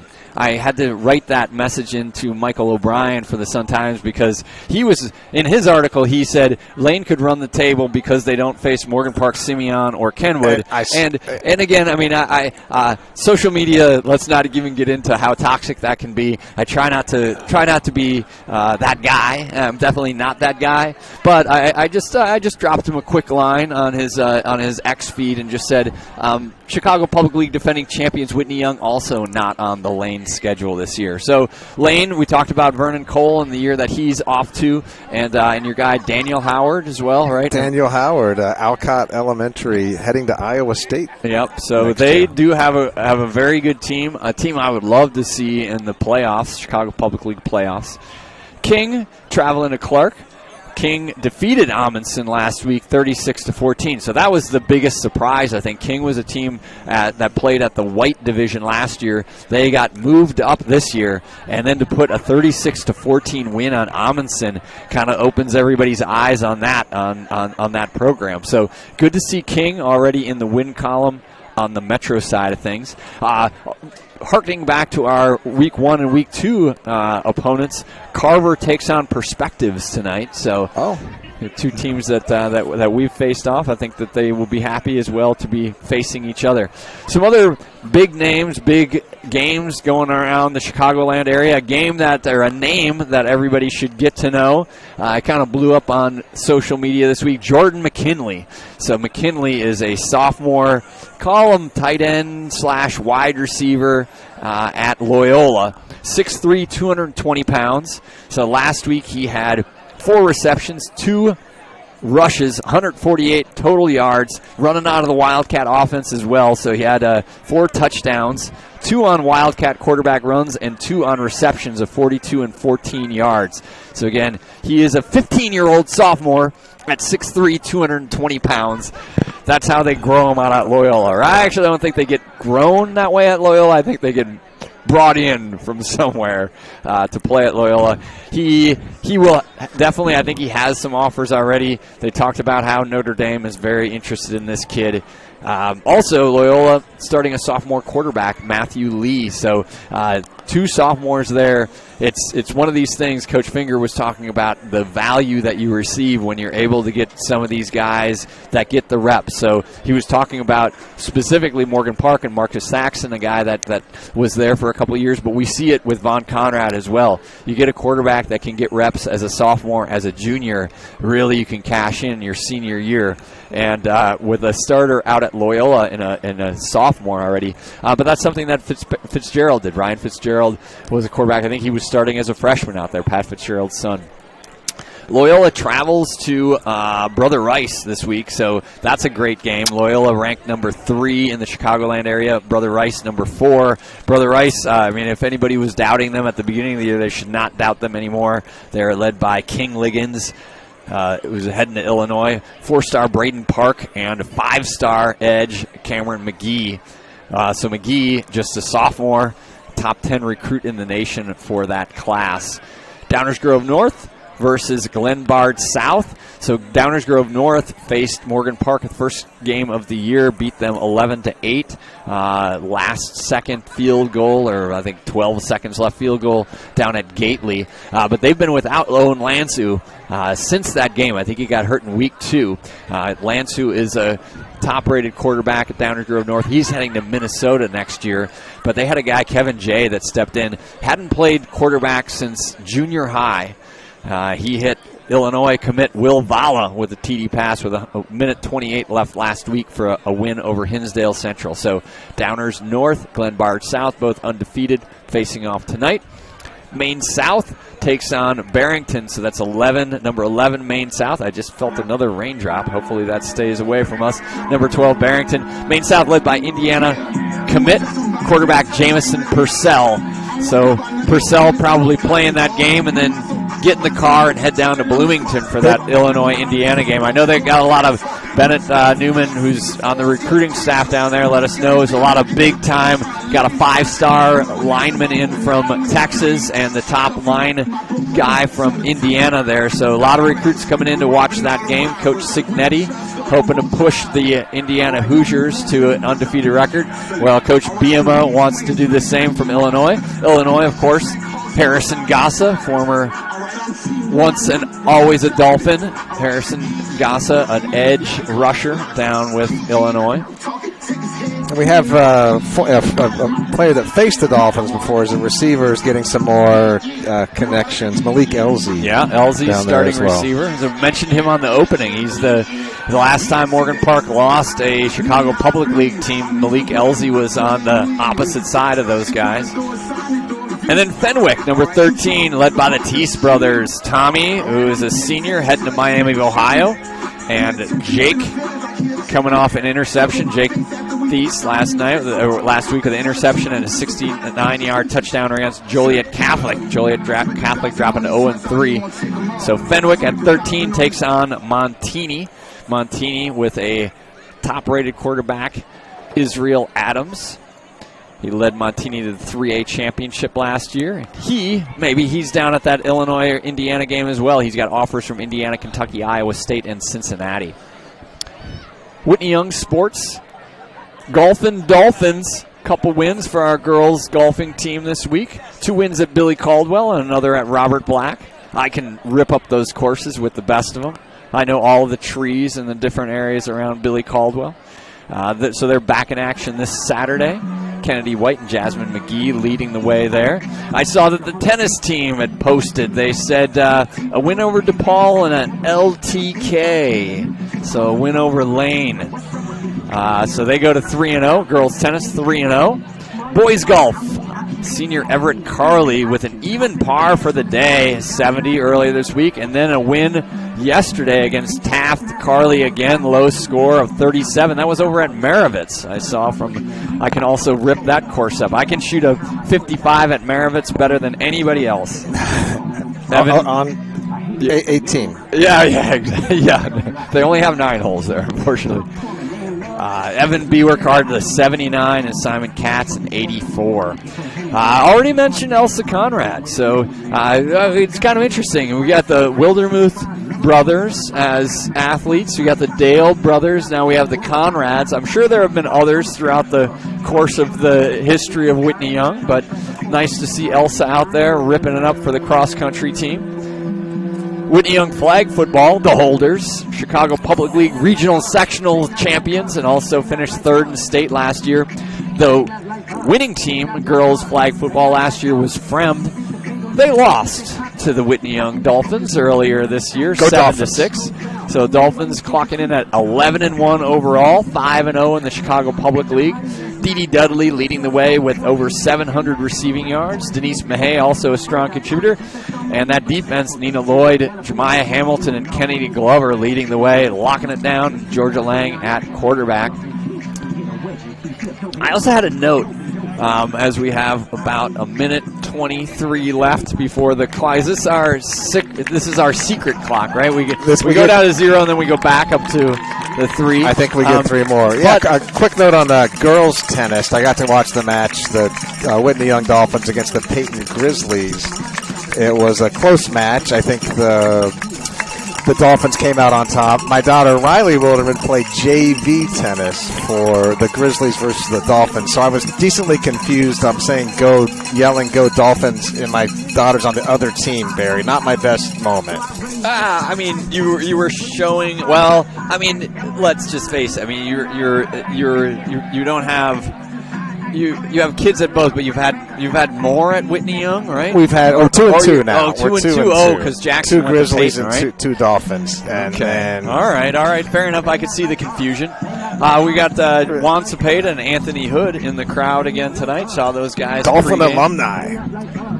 We're going to try to, I hope, to head up to North Park tomorrow night. This is I'll say I'm extremely conflicted. I really want to watch that Indiana Illinois game, but also Jason Perez graduated 2 years ago. Jason Perez in action for the North Park Vikings tomorrow night at 6 o'clock, so might try to head up there. Saw Juan Cepeda's mom here tonight, so good to see some other Dolphin alumni parents in the crowd. Do you think he's going by Buster in college, or is he going Juan? I bet he's still Buster. I mean, he's been Buster since he was born. Literally, he got that name in the NICU. I've told that story, but I'll tell it again. So Juan, I think, was born early, was in the NICU, and his mom, Terry, I don't know, I'll try to tell this. I'll just make up the parts I don't exactly know. But anyway, they were in the NICU, and she was, I think maybe they had moved where he was in the NICU or something like that. And she was like, "Where is Juan? Where is my baby? Where's Juan?" And they were looking around, and one of the nurses said, "You mean Buster?" And she was sort of offended at first, but they said he had this expression on his face that looked like a Buster. And so that was his nickname in the NICU, and it is hung with him to this day as Juan Buster Cepeda. That has to be a lifetime. Yeah, I would think so. I mean, he tried to, he gave us Mexican Machete. He was trying to, with Nick Dale, All-State center and nose tackle as the Serbian Sledgehammer. Juan was also trying to get us a little bit of get a little heritage nickname going. As I'm doing this, I'm throwing some garbage bags over our electrical equipment here, hoping that we don't have any rain that comes our way. There was a Taft game where I lost the laptop, but hopefully we're not. So the teams are, Coach Fingers got his guys gathered in saying, "Hey, it is time. Strap up the chin straps. You saw what that first half was all about. You gotta meet power with power." I like Coach Finger uses the word violence in a way that is just so much fun, and I'm sure that he was throwing that in there. Got to play with a little violence. Yes, so Dolphin kickoff team here. Nevin Hinkle, 26-8, Brian Pantoja, 4, Jacob Wildermuth, 54, Adrian Del Villar on the coverage, and I think that the last kickoff went to Nas. Maybe we don't do that this time. Yep, I think do what you can. Sean Miller, let's Coach Finger, who coaches the special teams, he's in there right now talking to him. So again, recapping the scoring. If I have all this right, Dolphins, after a good Hinkle kickoff return, went 4 and out, and then Morgan Park put together a long drive, probably 10-plus minutes, drove it down the field, punched it in on, actually didn't, threw it in. Lucas Davis touchdown from Hurley.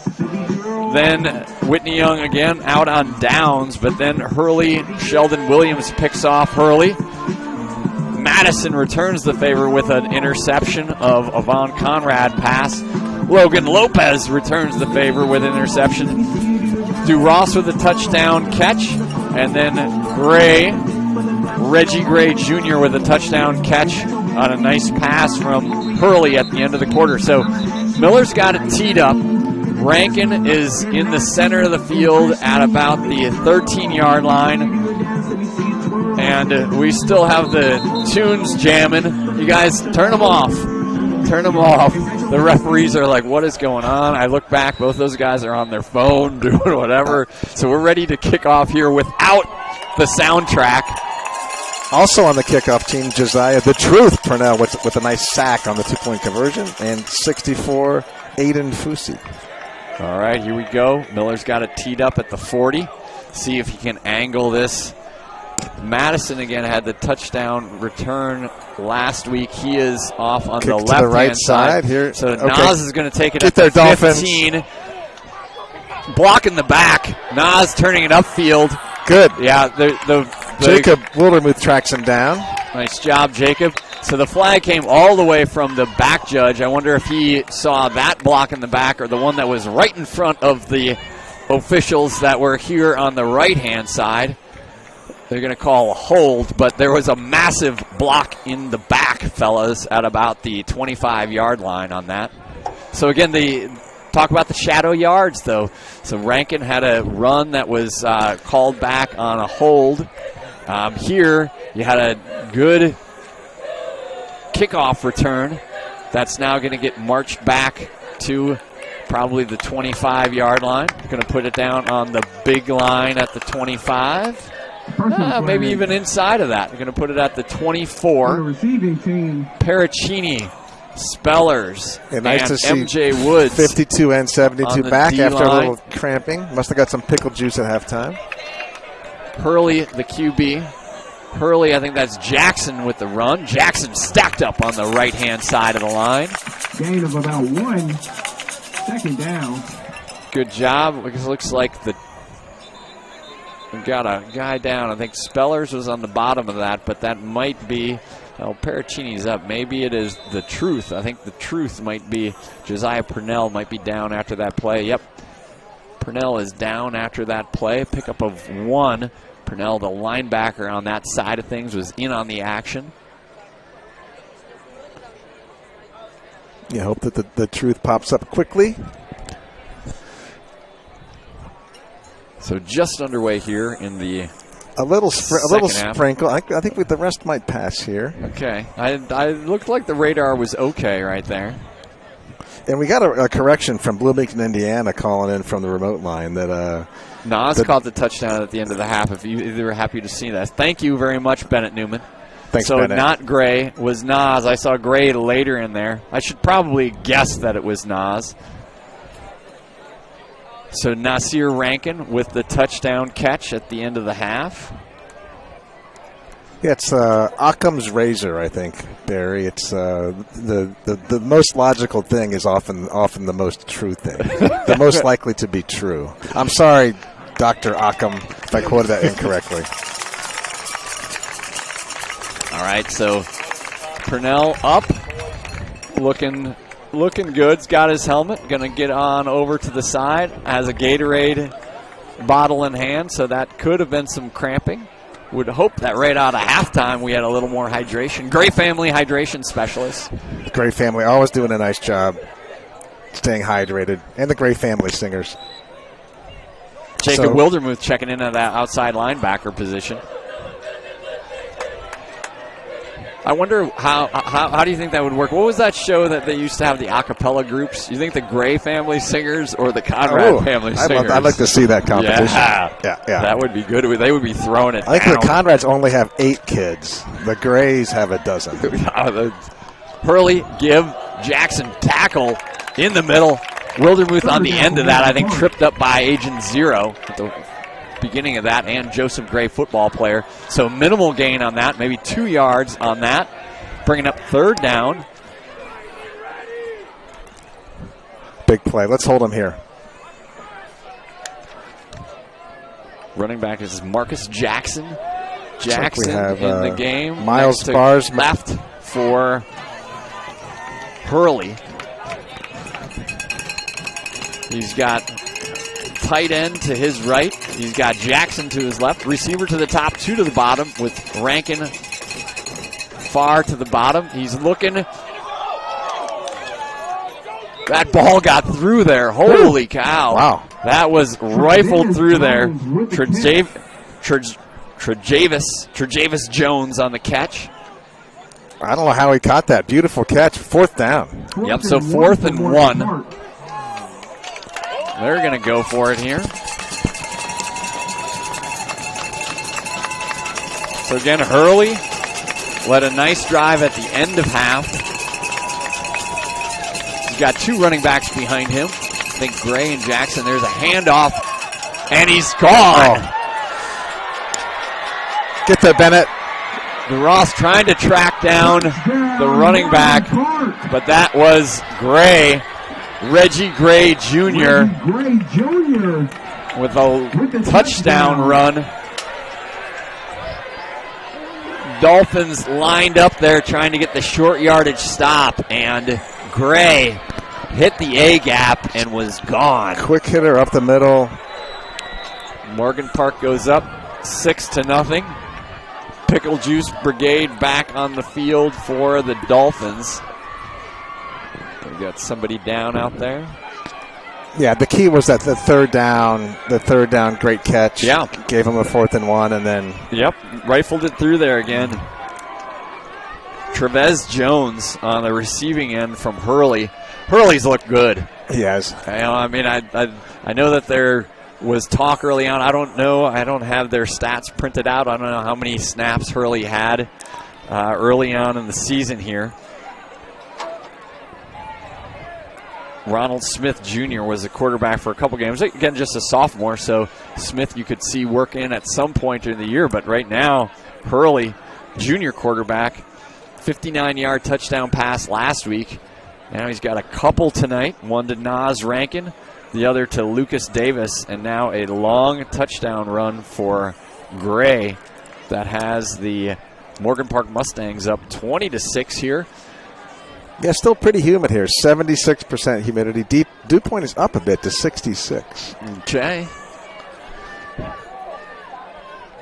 Hopefully we have another cramp here. Yeah, Coach Finger out there. Barry, what do we got? The Northwestern Wildcats. I think they got smoked last week, but looked like a fun environment up there on that. Absolutely. Oregon Ducks in town. On the lakefront. It's beautiful. Yep, so this season still up there. I'll be up next week for the UCLA game. Well, there's a battle of high ACT scores and bad football teams. There you go.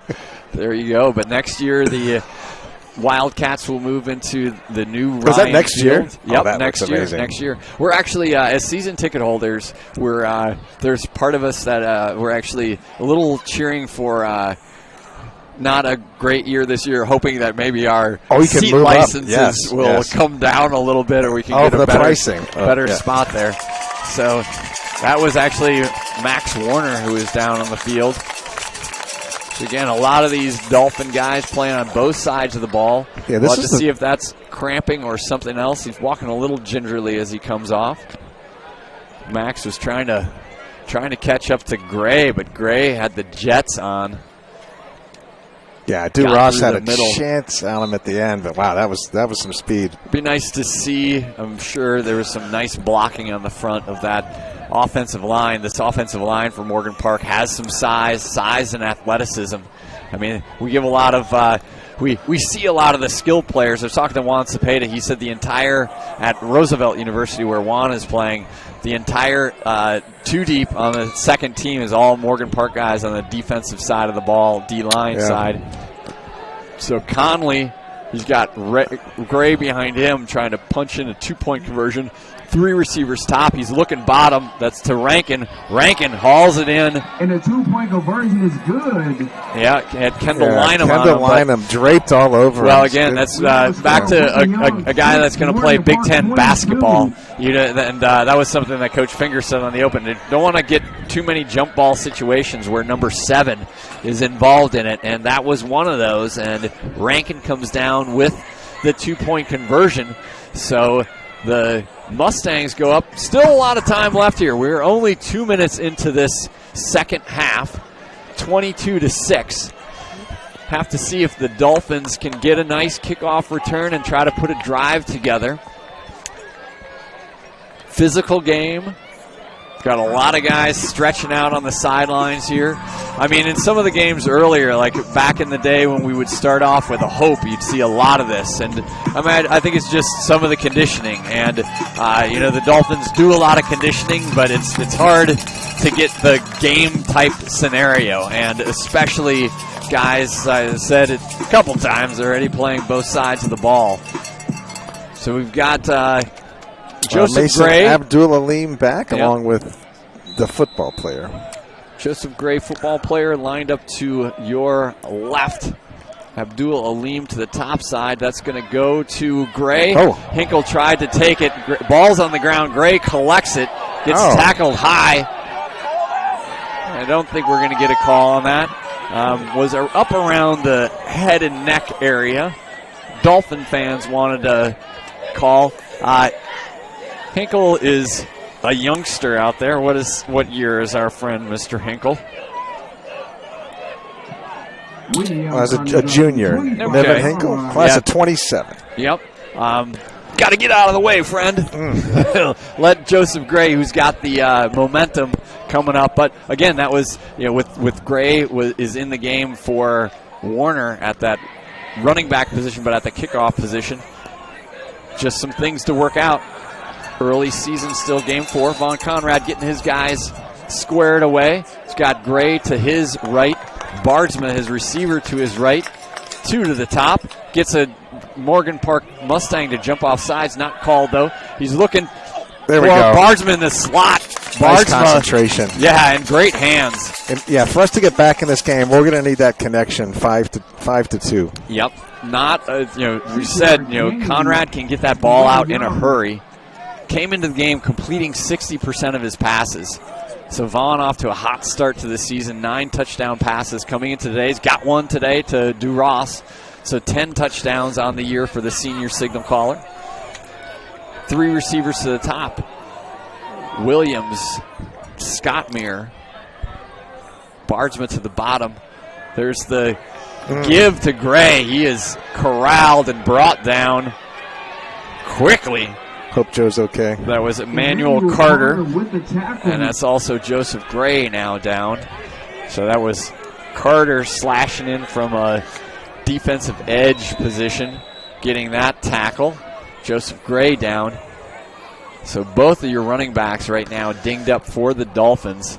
Looking at Max here on the sideline, he does not have his helmet on. Looks like he's trying to get hydrated, trying to get ready to get back in the game. But I think you're probably going to be going to Sean Miller here as the third running back as Gray is down on the field. Well, if it's 3rd and long, there are worse things than having a ninja. That's true. You can have the ninja back there, but the ninja needs to do a little pass protection for our guy, Von Conrad. It'll be 3rd and 7. Hopefully we have a cramp there by Joseph Gray. Football player, been out there probably every snap so far this game. That's what we're hoping it is.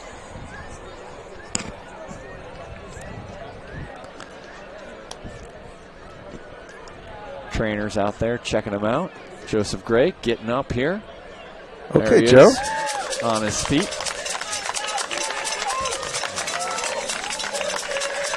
Yep, and there the Gatorade goes to him, so I think that's what it is as well. I hope so. We're going to need him, our captain. Somehow we got to find a way to get the intravenous thing. Do you think they could run around out there? Somehow we got the hydration There's specialist. A company in town called IV Me that would kind of go. They fly to Las Vegas sometimes. And give you that. We need that. Why do they fly to Las Vegas? Why would you need hydrate? Just stay hydrated. Because of the desert. It's really dry out there. Really that's dry. It. And these conditions are maybe similar to Las Vegas.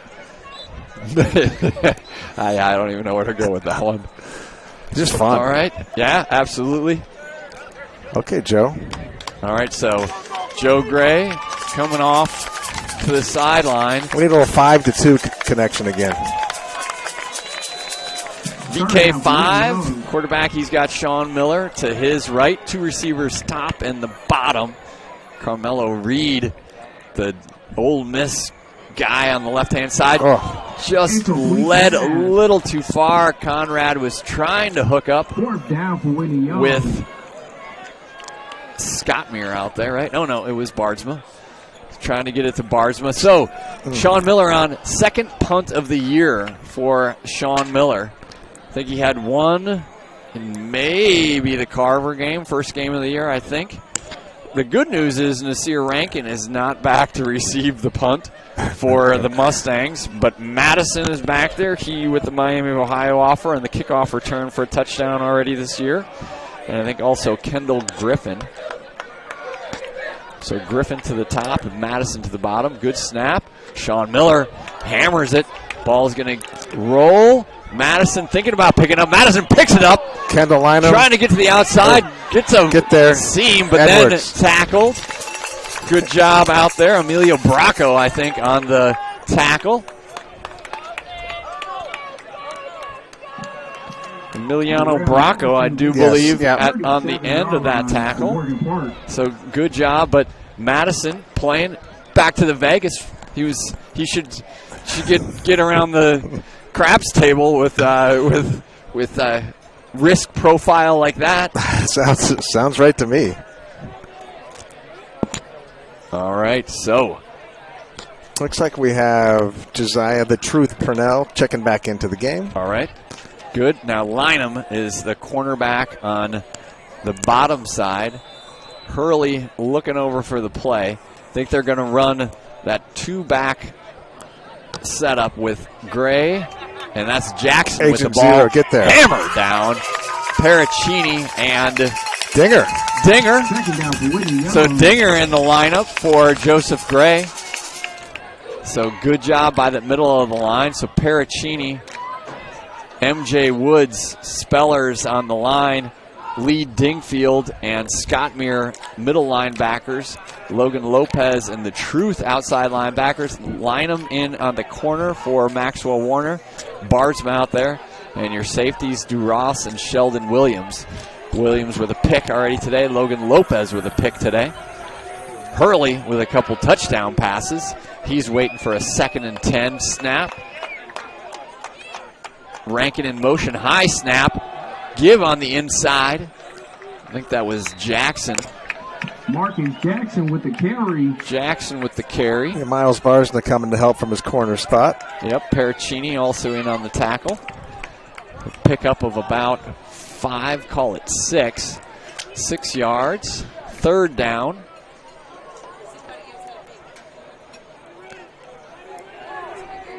.6:30 left here in the 3rd quarter. Morgan Park staying with that 2 running back set. Gray and Jackson with Hurley the quarterback. Oh, that was Rankin actually. Nice. Inside give. Creighton, Scott Muir bringing down Jackson. Nice play by Gray. So Scott Muir shot the gap from his linebacker position and brought down Gray on a big 3rd down play, bringing up 4th down. So again, 22-6 right now. A lot of success Dolphins, by the. they could get a. So I think we're going to get a timeout here, Morgan Park. I do not have the timeouts correct on the board here, but Morgan Park takes their first timeout of the 2nd half for a big 4th down. Like if you can get a stop here as the Dolphins defense, was it a 4th down? It was a 4th down play that Gray scored on. Kind of in the same position on the field, right? Yeah, almost exactly. Yeah, the Mustangs have had a little too much success on 4th down so far this game. Let's try to get a stop. And we do have Max Warner checking back into the game. I saw Joseph Gray stretch. Joseph Gray is in. So back into the game. Football player back in. Truth back in. The Chosen One back in. Chosen One lining up across from Nasir Rankin right now. Let's get a stop, Dolphins. Hurley, the quarterback. Blitz coming. Hurley, nothing doing. Hurley got some room in front of him. Intercepted! Intercepted by Bardsma. Bardsma. Big play. Bardsma. What with the pick. Play. So Coach O.D. rolled up the blitz coming off the left-hand side. Beautiful. Flushed Hurley to his right, or to his left. We got a lot of lefts going on. It was the Dolphin left and then Hurley's left. He tried to whistle it in there on the 4th down. Bardsma with the interception and a nice return into Morgan Park territory. looking at the officials having a chat right now. I'm not quite sure what that's all about. That's our third interception of the day. Yep, so interception for Bardsma. We have a personal flag on the defense. All right, so they're calling a penalty on the defense. What do we got? So Wilderman's coming back on the field. I think that interception is getting wiped out. No. We'll have to see here. I think so, just by who is standing out on the field right now. We'll have to see. We're waiting for the signal from the referee. It seemed like, I don't know how long that flag was out there. Way far away from the play, if that's the call. Holding on the defense and calling a first down for the Morgan Park Mustangs. So there must have been holding on that pass play. I'm not quite sure when that flag came out. I'm going to assume it came out while the play was going on, but a little bit strange. I could cook up a conspiracy theory here on when that flag was actually dropped. But Morgan Park going to pick up a first down here, and their offense is going to another fourth down conversion. All right, so I think the public address announcer said first down Whitney Young, but he was wrong. It's first down Morgan Park. So there was a defensive holding call in the defensive backfield, possibly in the neighborhood of Nasir Rankin. Not sure. It was away from the play, right? So everything happened over here in front of us on the left-hand side, and the flag was on the far right-hand side of the field. So well away from the play. Action again forced by that defensive rush, but Morgan Park is going to retain the ball, so write that down as those shadow yards and shadow plays. So that was a Bardsma pick wiped out on the defensive holding call. So Morgan Park Mustangs going to move the ball into Whitney Young territory. Hurley, the quarterback, he's got Gray and Jackson with him. Dolphins spying some guys up. Hurley looking deep. The bull. And then clean it up. Logan Lopez clean it up, but MJ, the Bullwoods, firing through there. Woo. And then Lopez, massive sack of Hurley, all the way back to the 36-yard line. So Coach Finger, saying, hey, we're with the clock rolling, 5 minutes left here in the third quarter. Whitney Young dialing up the pressure. Big sack. Wood's going to come off the field here. Big Country Oshesky checks in. Loss of about 250,000 yards. Ball all the way back to the 38. So they need to, it's at the 38. They need to get to the 38 in Dolphins territory for the first down. Motion man. Conley looking for a screen in the middle. Nice job blowing that up. Tackle made at the end by Scott Meir, but that was Joseph Gray, football player, making the initial contact. So that was Conley getting it to Marcus Jackson as running back. We hadn't seen that screen look all day. So that's what you do as a coaching staff. And again, Chris James, a good one over on the Morgan Park sideline. You saw all that pressure coming from the Dolphin defense. Dial yourself up a screen play, and sometimes that can be a big hitter. But Joseph Gray, Rayton Scottmere had different ideas.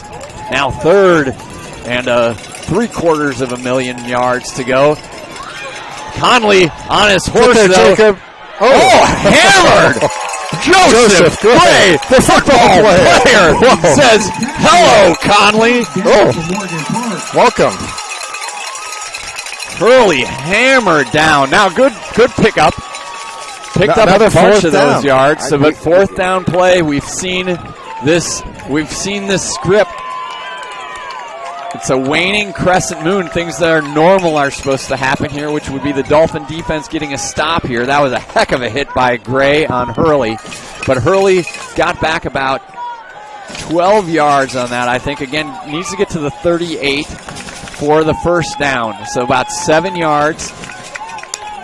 Try to get your eyes on where Rankin might be.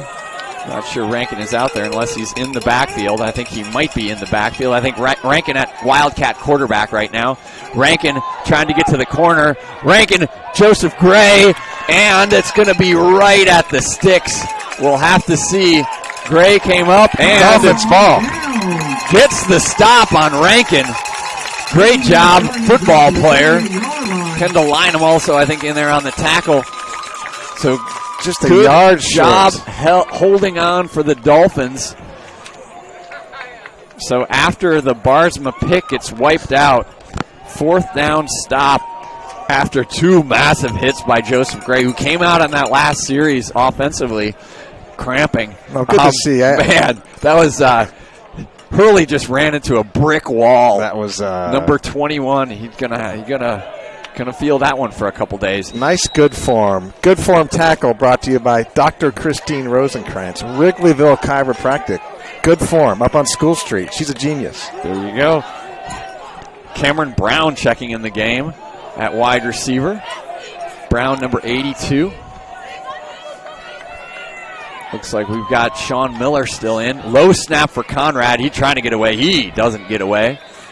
Yeah, that would be Carmelo Reed. With the yeah, we saw Big Evil and VK5 working on the snap quite a bit during when the defense is on the field, and it's not been that consistent today. So Gray checks back in at running back. Bardsma, Brown, the truth in at tight end, Scottmere. So maybe on some of these guys, just trying to make sure that they get a series off. Guys playing both ways. Scottmere in motion. Conrad up looking. Top. Oh, yeah, that ball just slipped out of his hands. Maybe he threw away. You're right. I think he was trying to go to Scottmere. He had Bardsma two-level pattern on that. Bardsma deep, Scottmere shorter on that, but neither guy open. Again, good defensive showing by the Morgan Park Mustangs right now. Third down and 12. It's tough in high school football when you have guys that are playing both offense and defense. You think you don't want to go 3 and out here and have to put your defense out here, but quite frankly, most of the guys are the same guys. That's right. So Gray, the running back, to VK5 on Conrad's right. There's Bardsman in motion. So 3 receivers to the top. There on Conrad looking that way. There's a screen pass. Joseph Gray, nice block by Logan Jones. But Gray tripped up. And let's see. I think it's going to be a cramping issue again. I think he was tripped up there by number 34. If I got that one right. Yeah, I think the combination of the dew point and the waning crescent is messing up the mojo a little bit. Yep, could be. So I think that was Michael Smith on the tackle. You could see right away when Gray went down, I think he was cramping again, which if you've ever been in a situation where you've had that, it's painful. You know, I've already been out for trying to do my own personal biathlon, like a run and then a bike, or I think I did the bike and then the run. And man, all of a sudden it just seizes, right? I have like both of my calves, and I was out there in the middle of Lincoln Park, stooped over on a sidewalk somewhere. Looking for. I thought you were thinking biathlon, which is rifle combined with long distance skiing. I didn't know if you'd made a quick flight over to Norway over the. They're good at that, man. They're pretty good. And we got Winter Olympics coming up pretty soon. Yeah, right? in Milan, I think. Yeah, it's in somewhere Italy, else. Right? Turin, Milano. Maybe, yeah. We're making. So this is what happens, ladies and gentlemen, when there's cramping on the field and Jack Wildermuth and Barry Newman run out of material. They start going off script. Yeah, Norway just. I mean, how many people are in that country? Like 5 million, and they get so many medals. Well, they're just skiing and shooting. Versus, What else are you going to do? I mean, Ireland, I don't know if they have one medal. Well, that's because there's not a drinking competition. Right. Because if there was, that would be. I mean, that'd be pretty. That amazing. wouldn't even be a competition, right? Yes.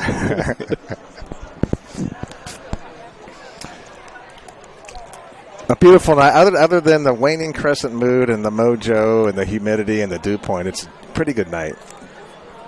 Yeah, pretty good night.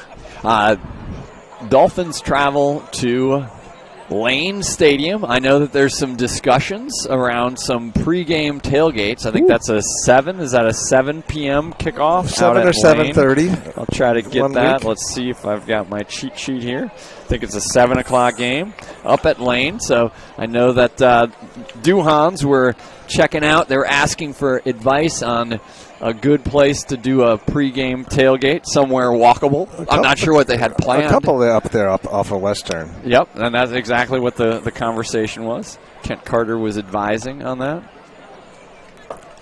I wonder if Kimberly Carter came to the game. She used to love these West Side Steaks. And she would go to West Side Steaks and have a filet and a couple glasses of cab. Just couldn't get enough. Is up. Couldn't get enough. Kimberly Carter, we love you.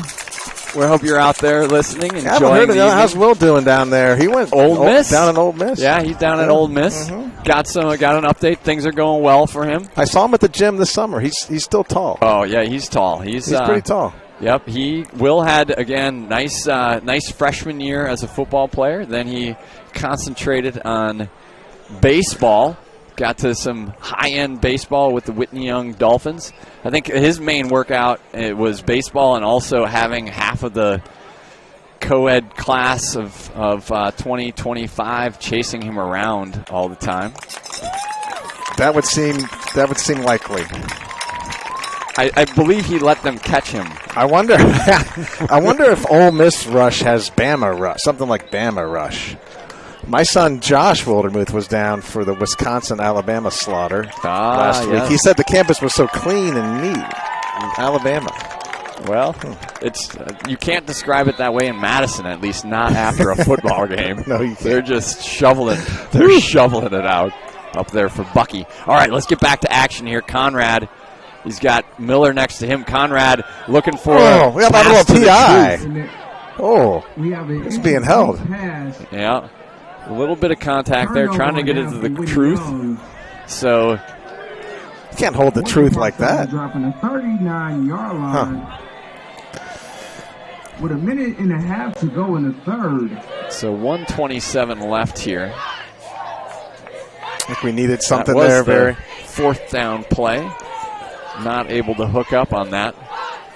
We probably should have been talking more about it being a fourth down, and Riverboat Dan was going for it. But I think that's what you do. 22-6 here. Again, talked about, obviously this game is important for both of these teams in the Chicago Public League schedule. And of course, it's important for both of these programs from a bigger picture perspective. But also, just when you look at playoffs and what's going to go on later in the year, got to imagine both these teams are going to be city and state playoff eligible teams. There's just staying alive. Scott Meir and Lynham eventually bringing down Ronald Smith Jr. So Ronald Smith Jr. was a kid who was running at quarterback first couple games here. Again, he had a touchdown pass and touchdown run last week in their win. And that's the first time I think we've seen him, at least with the ball in his hands. Well, we got the truth with a little cramping, I hope. Yep.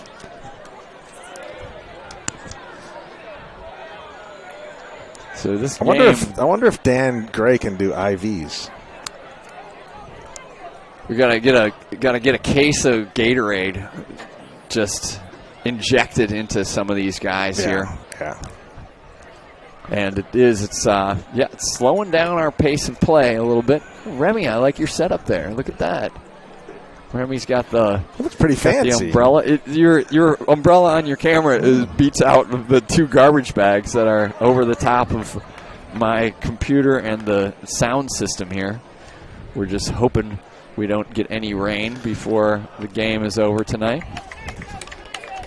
Looks like the truth is Josiah back up. Purnell is up, getting off the field. So that was a turnover on downs after the Dolphin defense was able to get a 4 and out. But just started to talk about that. I think when you're in a game and you got a 16-point deficit, you got to start going for this stuff, which Coach Finger did. Didn't work out there. Trying to get the ball to Purnell on that crosser. All right, Spellers, Paracchini, MJ Woods, Jacob Wildermuth, Logan Lopez, I believe, on your line and your outside linebacking core. That's Hurley with Jackson next to him. I like that Jackson has a hoodie on, so I can tell that it's him. Ball in Dolphin territory. Hurley back to pass with time. Hurley rushed out. MJ Woods. Hold in here. MJ Woods taking him down and taking him out. Marcus Woods with the sack for Whitney Young. Nice job by the Woods. Yep, and now we got a Morgan Park guy down in front of us here. Third down. So Marcus the Bull Woods with a big sack here of Hurley. And we end the third quarter. Morgan Park leading 22-6. So MJ Woods has had a nice job, nice game on defense. Yeah, we need to stop here. I think we're probably only going to get 2 more possessions. So a stop here, score, stop, score. Sounds right to me. Yep. Yeah, and I mean, you're definitely this Morgan Park defense, and it's they're the real deal. And talked about how they held Downers Grove North to 11 points. Gave up 33 to Nazareth Academy, but Naz is just, they're a 3-time defending state champions, and they can bring it. Right, so definitely a lot of scoring potential there. So they gave up 33 and then gave up nothing last week. I said, last year they just didn't give up anything. 13 points across the entire Chicago Public League schedule. So even though turning over a lot of players, they got guys ready to go, and they brought in Carmelo Reed. He's a transfer from Rich. Yeah. So you add a Power 5 guy on an edge, and we've called his number a few times, but definitely been some play across the board. Madison with an interception already for the Mustangs as well. So they're going to look for there'll be a third down play. So ball backed up to the 45 after that big sack by Woods. Hurley is the quarterback. He's got Gray and Jackson next to him. Rankin, who has a touchdown catch tonight, is the receiver to the top. And Lucas Davis Jr., who also has a touchdown catch, the receiver to the bottom. Got a lot of weapons out there for Hurley, but a lot of Dolphins looking to get in on the action. But there's a run by Gray again. Scott Muir trying to hang on. Kendall Lynham eventually making the tackle. So that play looked a lot like the touchdown run that Gray had, where he just hits it up the A gap. Just fearless. That's impressive. So first down, all the way down to the 22-yard line for Gray. So Gray with a long touchdown run. Now a big first down run. There's the give to Gray. He runs into a bunch of, I think, Zero. And Marcus Woods. And Woods and the bull remains down. I think we have a couple Dolphins. Woods shakes it off and gets back up. So gain of about 2. We got Agent Zero still down. So we got another guy down. No, it's MJ. Now MJ got up. Okay. I think it's Paracchini. It 72. might be the dinger. Yeah. I'm counting noses right now.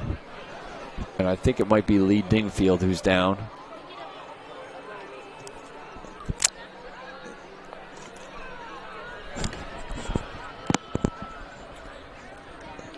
So 11 minutes left here. Morgan Park on a drive into Whitney Young territory.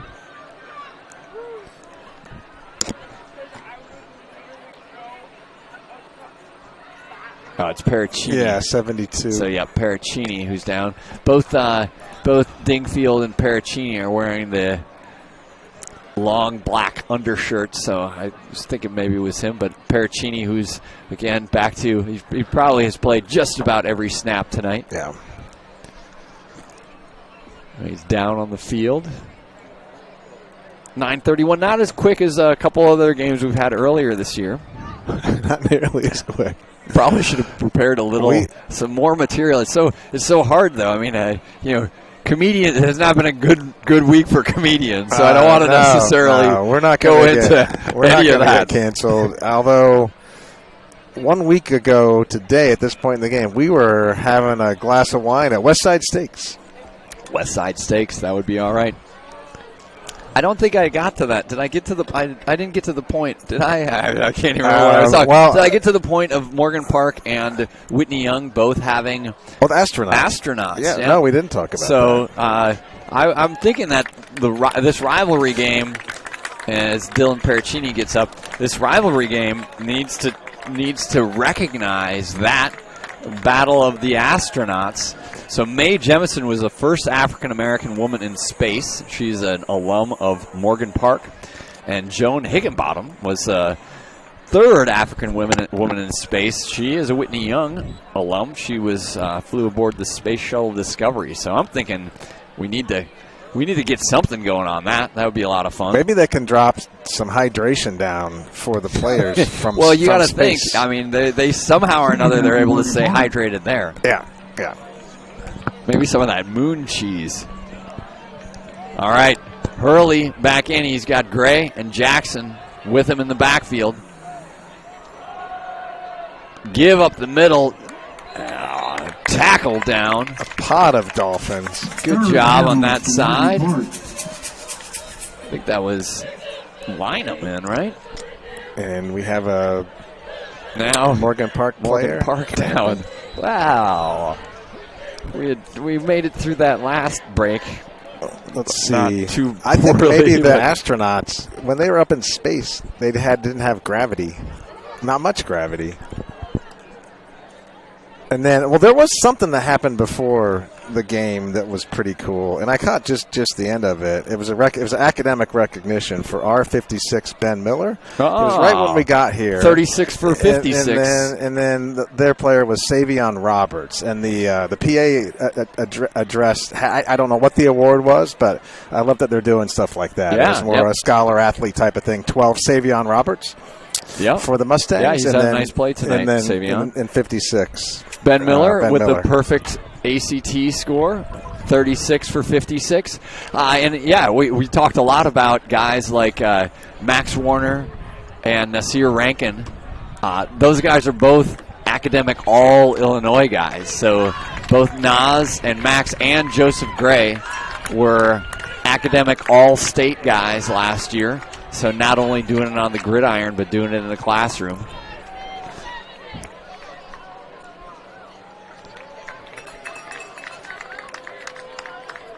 Yeah, Whitney Young, School of Champions. Lane Tech says they're the School of Champions. I don't know about that. That's just their mascot. It's not really their culture. Yeah, it's not. It just says they just put it on their sign. Yeah. It's not really that impressive. We don't play them this year. That's right. At least maybe in the regular playoffs. season. Yep. Then we'll have to pay for our transgressions. All right. I think we're going to get started up here. 9:59 going. Looks like we have Hurley. Big Country, Agent Zero in. Jacob Wildermuth, outside linebacker. Double L, Logan Lopez. Hurley looking top. Good He's coverage. got time.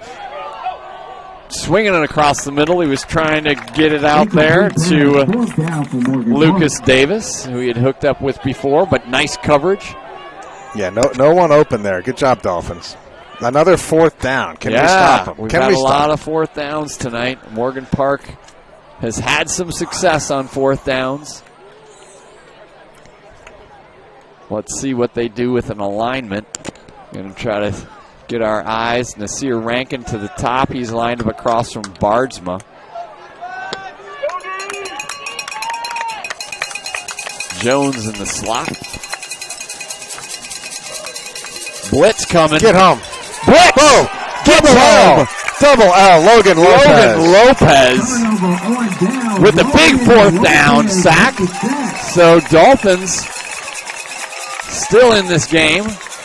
Down 2 scores, but coming off the edge, Coach OD again dialing up some blitzes. That looks great. Shot out of a can in double L.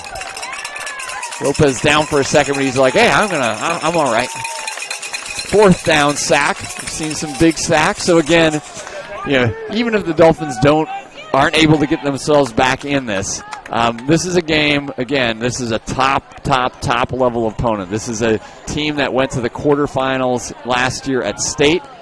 And yeah, not on our schedule. So not on our regular season schedule and didn't face them in the playoffs.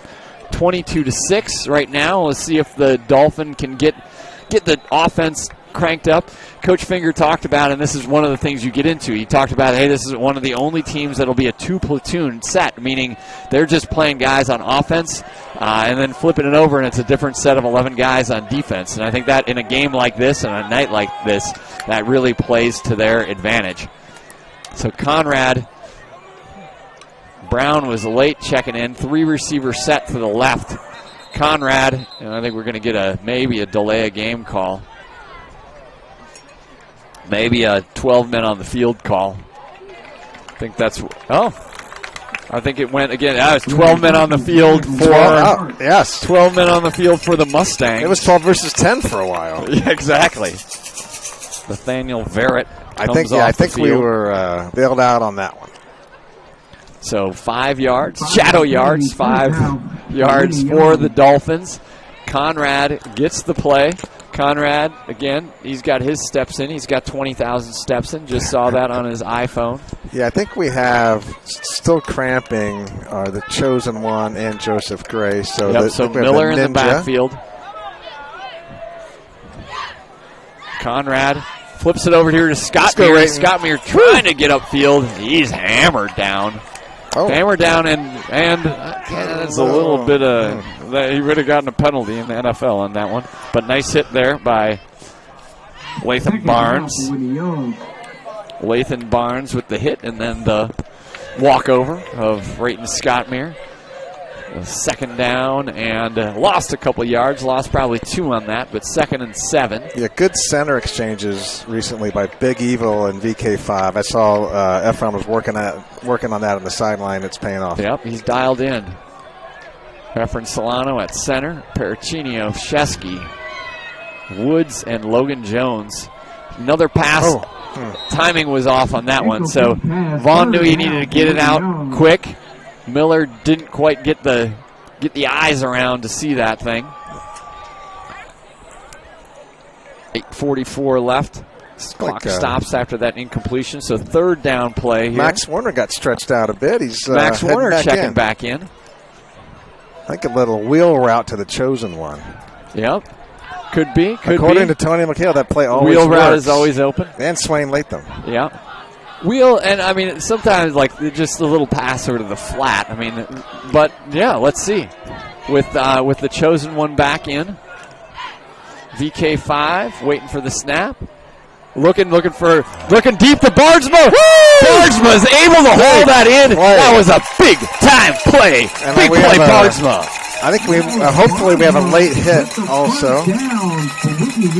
Yep, so flag in the backfield, but that was Bardsma, and we got roughing the quarterback, so that's going to tack on 15. 15 more. 15 Not dead more. yet. Not dead yet. Bardsma was open. Conrad clearly under duress in the backfield, got that away to him. Bardsma had to adjust in the air and was able to go back and get it. That's why Bardsma is going to play at the next level for a number of different reasons, but man, that guy's got some hands. Ooh.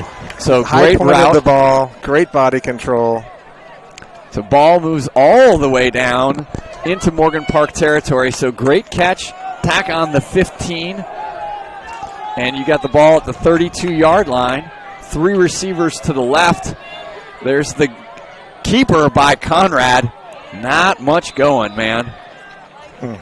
Conrad Family Singers are saying, hey, why don't you give that ball to Maxwell Warner? That was I think they're going to be performing Thompson in again, number 99. Kankakee tomorrow afternoon at German Fest. Go check them out.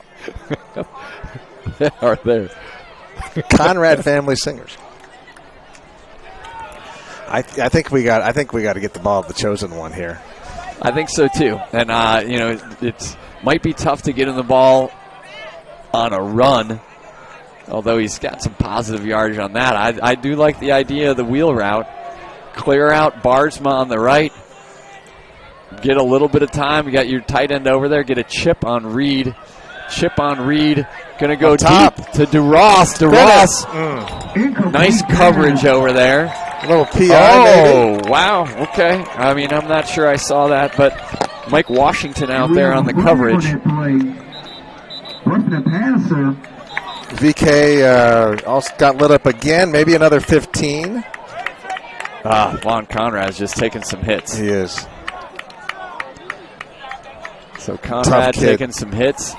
So we're going to wait for the penalties. There was one downfield, maybe a PI, pass interference, and then we're expecting another roughing the quarterback call, at least the second, if not third, on the night. And it's one of the, well, probably shouldn't go there. Yeah, so nice.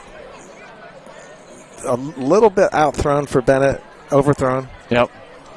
All right, so we're going to watch. We got a pass interference against, I think, Washington, and then a roughing the passer call against Morgan Park. First down for Whitney Young. So that's going to, so the pass interference is declined. That would be a 10-yard penalty. Nice. 15-yard penalty on the roughing the quarterback. And these are things, and this is just like any team, right? I mean, these are the things when you get to the state level and you need to win state playoff football games. This is when you cannot have penalties like that. All right, looks like we have Sheldon Williams back in. So Williams, UN Security Force. And we got a timeout. Morgan Park taking the timeout here. Efron Solana, Big Country, Oshevsky, the Bull, MJ Woods in, Paracini back in, so our starting line is in, and Logan Jones, 77. Needs a nickname. Maybe Logan's Run, Indiana Jones. Are those too old? Are those more?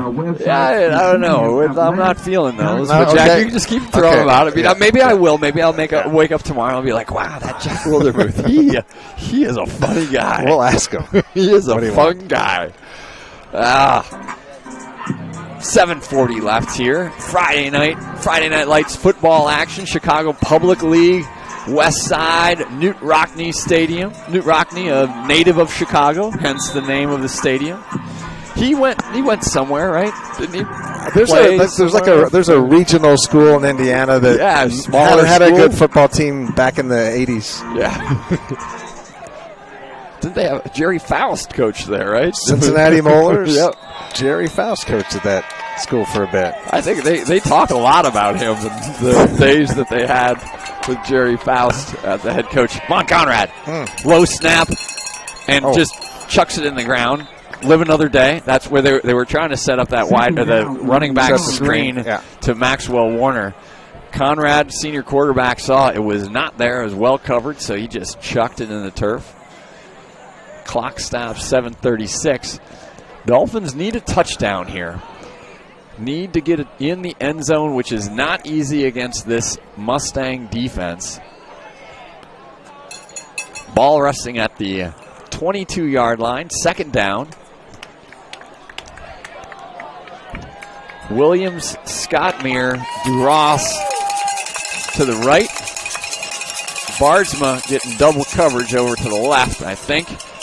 There's the handoff to Max Warner. The chosen one. To the end zone. Touchdown. Maxwell Warner. No flags. Maxwell Warner showing the vision. Getting in behind the UN security force. Picking his way. Hitting the Jets. Chosen one in the end zone for a touchdown. Great run. That's the difference, Max, this year over 1 or 2 years ago. The vision is tremendous. Really has looked good these first 4 games of the year. Max, he used to get the corner, and now he just gets Mr. Inside, too. Yeah, he was working on the inside. So, big-time 2-point conversion here. If they can get this, then the Dolphins will just be another touchdown and 2-point out. Just, the announcer says, safely up in the stands. Joseph Gray, the running back next to Conrad. Scott Meir in motion. Conrad trying to get it over there, and it's intercepted. It's probably do they get 2 on this? I don't think they do in high school. I think they're going to run down there. It's good. You can run down there. So it was, I think, the same play that they tried to do on the 2-point initially, and that was Madison. So Madison has an interception in real time today and an interception on the 2-point. Yeah, that's going to be a big question in the Chicago Public League fantasy leagues, whether or not that should count for 2 points. Apparently it doesn't. So Max Warner with another touchdown. I think Coach Finger can dial up a little onside kick here. Sure, why not? I mean, I think that's absolutely what you do. 7:29 left. Maxwell Warner again came in on the day. Warner, 33 carries for 344 yards and 6 touchdowns rushing. So that's his 7th rushing touchdown of the year. Also has one on the receiving side. So I mentioned Max over 1,000 yards rushing for his career. I think we and do. His all-purpose yards are going to be pumped up there as well. Sean Miller at the 40. We have Max Warner, Barsma on the kickoff team. That might be a clue. I think that's a clue. Rankin is back deep. There goes Lopez is L. heading over to the other side. Sean Miller got it teed up. I think it's going to go over to that side. That ball is bouncing around. Get there. I think it's covered up. It was bouncing a little bit, but eventually covered up by Morgan Park. Good effort. I like that. Yeah, I like the effort.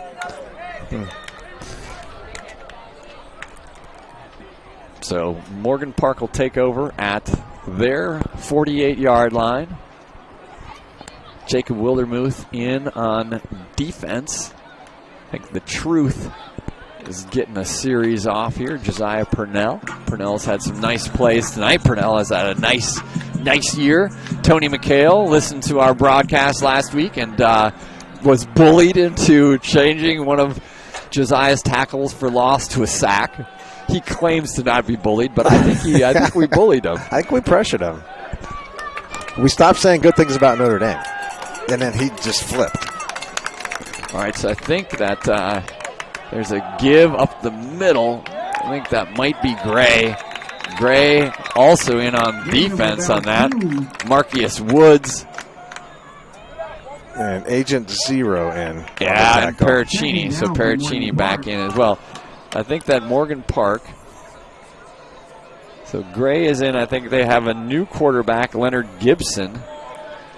Gibson is in number 3. Gibson last week had 5 catches for 59 yards, but now he's in at quarterback. So Morgan Park, I don't know if maybe Conley got, or I keep calling him Conley, Hurley. Maybe Hurley got dinged, or maybe they didn't like what they saw out of him on that last series, but that ball was out, but they're going to call illegal motion on the Morgan Park Mustangs. So now Hurley's back in. So gave a couple reps to Gibson. 6:35 left, 22-12. We have a flag on the offense. Nice game, good game. Hard-fought game. Both these teams going to roll into the rest of their Chicago Public League schedules, and one team is going to win, one's going to lose tonight. Obviously, I like to make statements like that. But I think they're both. We could, but I just think it's a good game for both of them. I think it solidifies that they are solid teams. They're going to get another penalty. False start. Mustangs False making some start. mistake, to your point, in the fourth quarter. We have a ninja as a kicker. We do have a Those ninja 10 kicker. points. Yes. Yeah, that is important. That's going to be important at some point. Sean Miller, again, 14 for 15 on extra points, working with Charlie Kubander, the former Northwestern kicker. So Miller, after we've had Solomon Bradley and Fernando Lozano, the weapon, as kickers, Miller fits right in with those guys. And he's only a junior, so he's doing that right now as a place kicker and a linebacker and a running back and a ninja.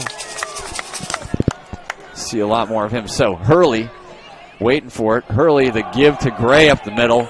Gray Nice. fighting for some hard yards. He keeps his legs moving. A lot of Dolphins with some hits there. I think eventually that was Agent Zero, John Spellers. Nice hitting inside. And Dolphin alum, Nando. Let's say hello to him out there in Denver, Colorado. Nice.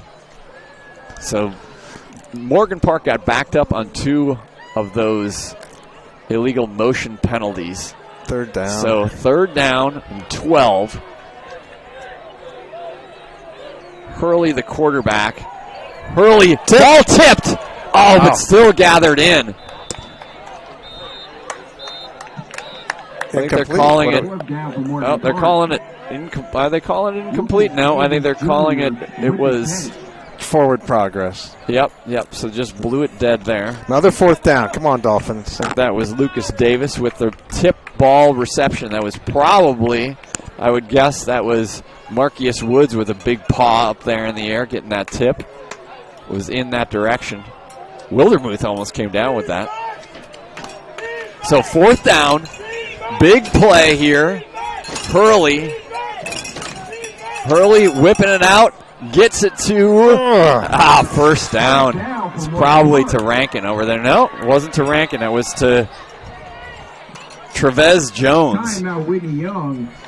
So timeout. Whitney Young's going to take a timeout. That was a 4th down. Another 4th down conversion for Morgan Park. And, I mean, Hurley, we've seen Vaughn Conrad be able to put the velo on those short passes, and that's exactly what Hurley did right there, hooking up with Jones for a huge 4th down conversion into Dolphin territory.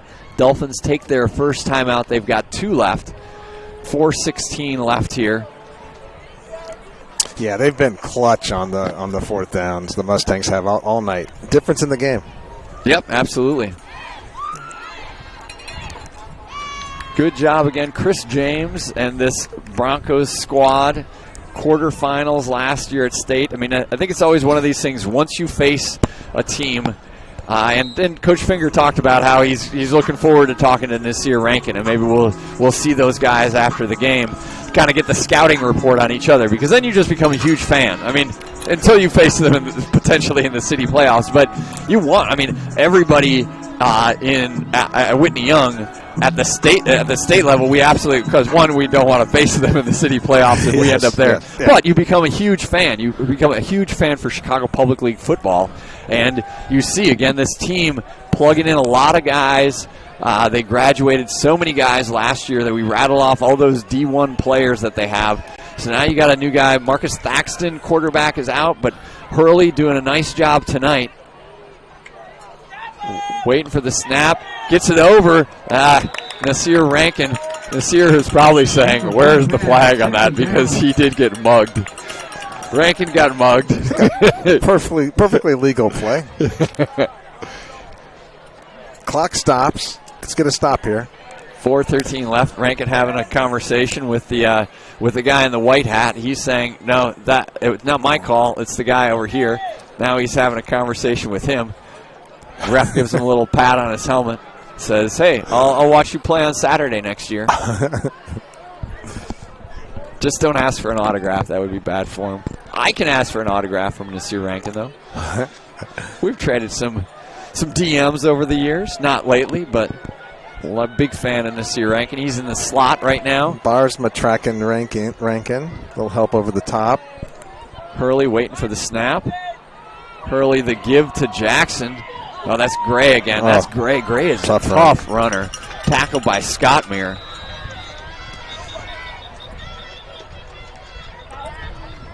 Yeah, Reggie Gray Jr.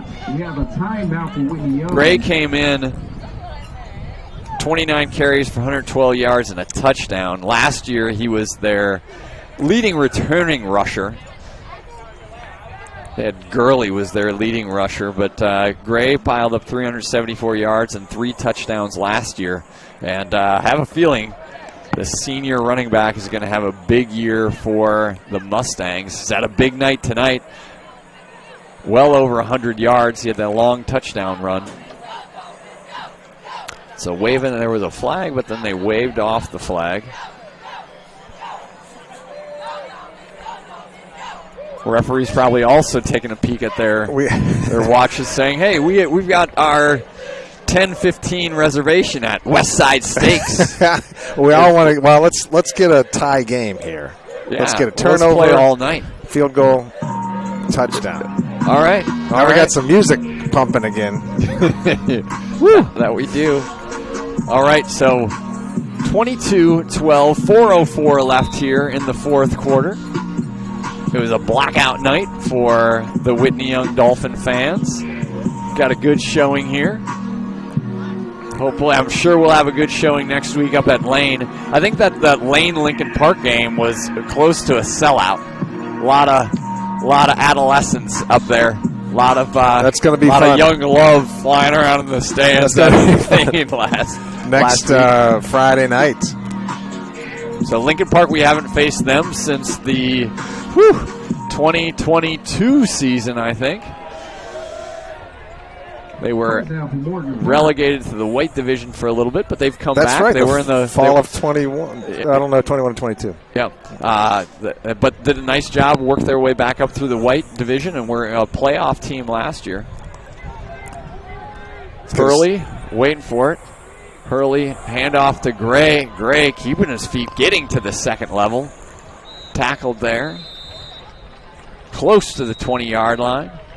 Sheldon Williams. On the carry. DeRoss in on the tackle. Timeout, Whitney Young. Whitney Young takes another timeout.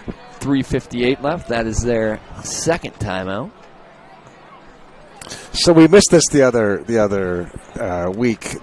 Caleb Williams has done a nice job in a charity called Caleb Cares. Oh, yeah, and he hosted the senior Dolphins at the unfortunate Bears-Vikings game that Monday night. So as much as some folks may be going negative on the team, but that seemed like a really cool event. It was the Dolphins women's flag football team, and then a lot of the senior young men went there as well. So Caleb Cares, that was cool. Flag football team got down on the field, right? They did. They were on at the beginning. And flag football, gotta say, I mean, it is a sport that is absolutely exploding. It's going to be in the Olympics. In the Winter Olympics. I think in the summer. Oh, yeah. I think, although I don't know. I mean, you better look that up. That would be fun. You could make that the triathlon: shooting, skiing, and girls and flag football. Yeah. But there's their standout receiver is a Cleveland girl. She played at Cleveland State for 4 years as a basketball player, and now she is. Some people think that she is the best wide receiver in the country. Is that Her last right? name is Dracy. I think Isabella Dracy. Hurley, give to Gray. Gray trying to shoot to the outside. Nice pursuit and hammer down. Short of the first Dylan down. Paracchini. No gain on the carry for Morgan So Park. good penetration. 3:45 and counting here in the fourth quarter. Actually, I think that was MJ Woods. I apologize, MJ, if that was you on the tackle. I'm looking around. So nice tackle. Loss of yards. Woods. Time for a play. Outside linebackers, double L, Logan Lopez 4, Jacob Wildermuth. Let's make a play. Yep. Morgan Park taking their time. Third and short. A little movement by the Mustangs. Yes. Stop the clock. Had Rankin in motion looking for that jet sweep. See, I'm going to say that was Woods on the last tackle. Sorry, MJ. The bowl. Tough to see numbers all the way across the field. Been some scrums tonight. A little easier to call some of these earlier season games when it was just a little easier. Things were moving a little slower. Things move fast for the announcers up here as well. We were a little younger. we definitely were. I'm never going to be younger than right now. That's why we need to go to Westside Steaks.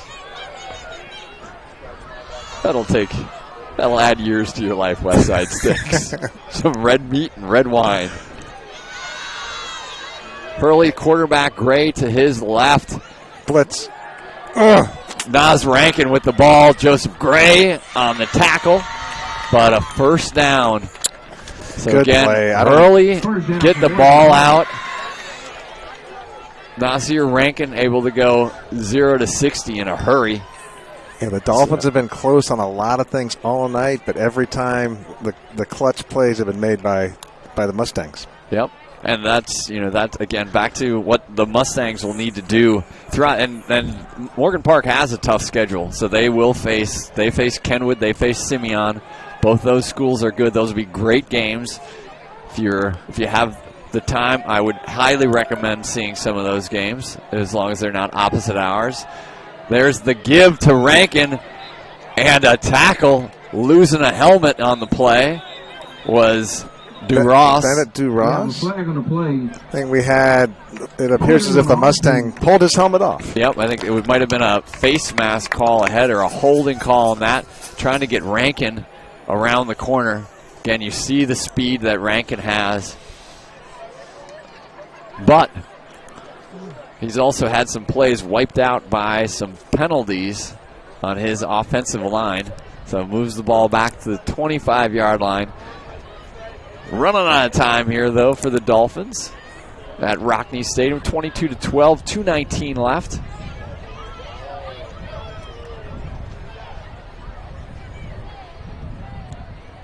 Hurley done a real nice job as the Morgan Park quarterback tonight. Brings in a play. Gray done a nice job so think about the offensive weapons that these guys had. We've called out a number of different names.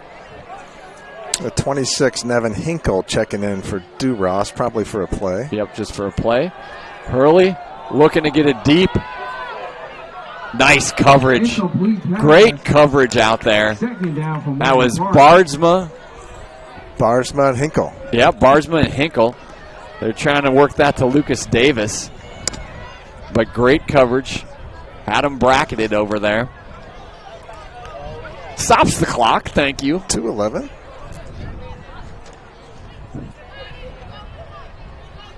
.211 left. Hurley collecting the play. Hurley again, big dude. 5'11", 221. Rugged quarterback. You're going to need that to hold up through the course of the season. Rankin in the slot. Davis to the top. Now Rankin a little bit tighter. Rankin comes over to the right-hand side. Davis hit and dropped. MJ, the Bull Woods. MJ has had a game. Yes, he has. Marcus Woods with the tackle. Flew through there. Third down, Morgan Park. So Whitney Young, even though I think they have a timeout left, they do not have any timeouts left. That's why Coach Finger is not taking any more here. I'm just going to take that off the board just because you're all wondering at home what's going on. But they had taken both their timeouts. Kendall Lynham getting to the top. Get up there. We'll see if Morgan Park hands off here to keep the ball rolling, but they're going to pass. They're going to look deep. They're going to look to Nasir Rankin. Nasir covered well. He catches it, but he was out of bounds. It's a flag. Flag did come out, but got to say, that was some nice coverage on him. Not sure I would agree on the call, but I'm biased. So Sheldon Williams out there, Bardsma out there. They're going to pick up 10 yards on that, but that won't give them a first down. We have a flag on the play. So in some ways it stops the clock, I think, at least for the time being. It'll add 10 yards. Yeah, I think on the journalism side, it's important to say that we are biased. We are 100% biased. We're not homers for the Dolphins, but we are biased. So good ball, and that's what you want to do if you're Hurley. Get it up to your playmaker in the corner. Nas made the catch. I mean, he's a heck of a receiver. Yeah. I couldn't get his feet down in bounds. So third down. So third and call it 8 yards. And it's a 10-yard penalty always, right? Yep. Interesting. Get home. Hurley. There's coverage out there. There's going to be a pick. Oh, my goodness. Unbelievable. That would be Nasir Rankin taking it away from Bardsma. Holy cow. That was a heck of a, well, back to the jump ball. Like, two great players. Yep. Rankin with the catch, giving the ball to the Mustangs at about the 2. I bet he's going to let Miles Bardsma know about that. Former classmates. Once a Dolphin, always a Dolphin. There's a give up the middle, a touchdown. I think that might be Jackson on the run. So Jackson gets the run. This is one of these things that bugs you a little bit because the score is going to look a little bit wider than what the game was, but Marcus Jackson in the end zone for the touchdown after that really nice catch by Rankin. You've mentioned it a couple times, Jack. I mean, they're going to, as they go back and as we go back and look at this and the number of fourth down conversions that the Mustangs were able to convert is big. I mean, it says a lot. One, it says a lot about them as a football team and what they're able to do. I think it says a lot about Hurley. It says a lot about Gray. It says a lot about Rankin. But also, it says a lot about the Dolphins that they were forcing them into those fourth down scenarios. So Hurley with Jackson next to him. Hurley looking for the pass. Hurley throwing it in among a bunch of defenders, and I think knocked away by the football player Joseph Gray. Joseph Gray has had some nice hits tonight. So 28-12, 35 seconds left. And then, I guess we can go back to the Bennett Newman plays of the day. One of the keys was to limit the big plays on their offense, and that unfortunately didn't happen at some key moments. Yeah. I mean, the big plays were fourth down plays, but the big play was also that Gray run, right? Right. So you look right before halftime, Rankin gets the touchdown, right? So it was 8-6 after the Duras touchdown catch, and I think they got the ball back with about 2 minutes left. And put together a great drive, and then Rankin with the touchdown catch in the end zone. That's where you get touchdown catches. But he was in the end zone when he caught it. It was through tight coverage. So then you go into halftime down 14-6, and then on a fourth down play, and Reggie Gray Jr. took it to the house, 50-plus yard touchdown run. So Davis has it teed up at the 40. We've got Warner and Abdul Alim deep. That's Hinkle going to take it at the 20. So Nevin. Hinkle trying to get. Yeah, he did a fair catch signal. I think he was more telling his team that he had it. Coach Finger saying, "What are you doing?" And I don't think he was thinking I was fair catching. I think he was thinking, he was kind of like saying to Abdul Alim behind him that I got it. Figure these things out. Yeah, game 4 early in the season. 28 seconds left.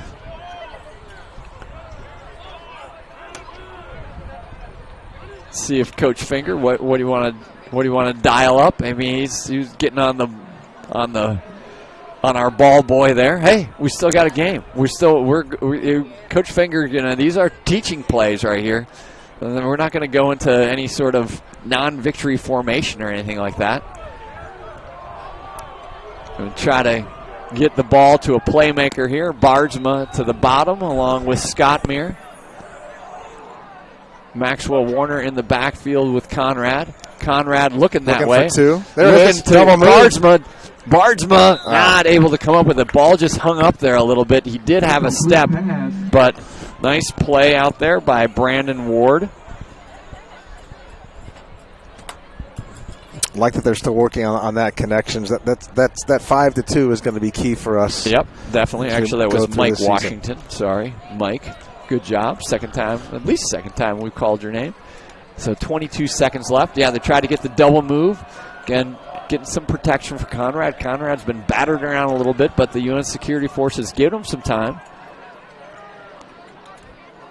There's Scott Meir in motion. Again, Bardsma to the left. Conrad now looking to his right. Got Sheldon Williams over there. Couldn't quite deliver it. Maybe a little deep on that pattern. So 15 seconds left. Third down. Third and long. See if Coach Eddie can dial up a 16-point play here. Yeah, that I'm not sure. The playbook is deep. Not sure it gets that deep.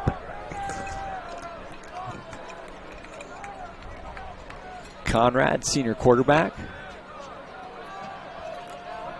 Got a touchdown pass tonight. Again, his 10th on the year. Maxwell Warner with a rushing touchdown, his 7th.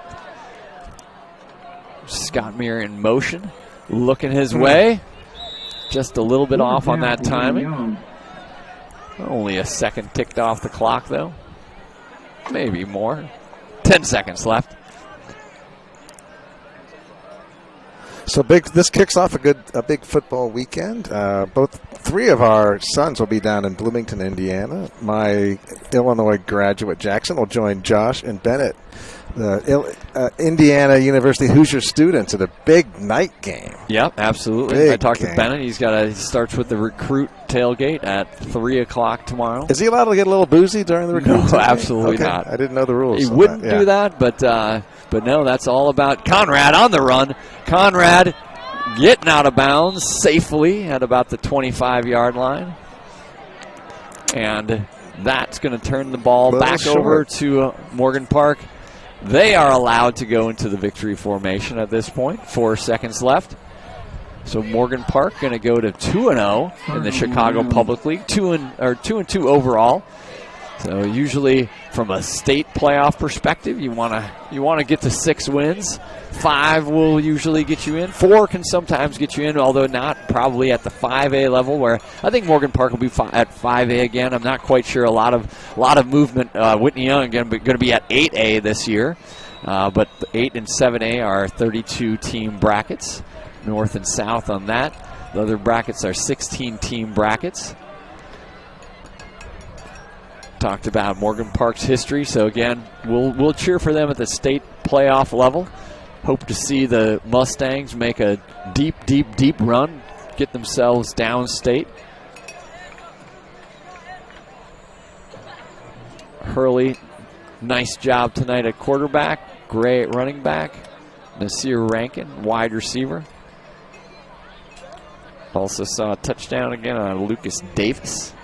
So here's the victory formation. Well-deserved victory. Backflip by Nasir Rankin. Well. So see Nasir, he's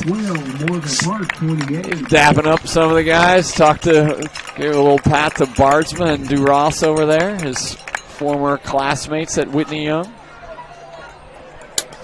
Yeah, as you alluded to, Bear, 28-12. It looks worse than it was. Dolphins were in there, except for some key plays. I think a nice effort.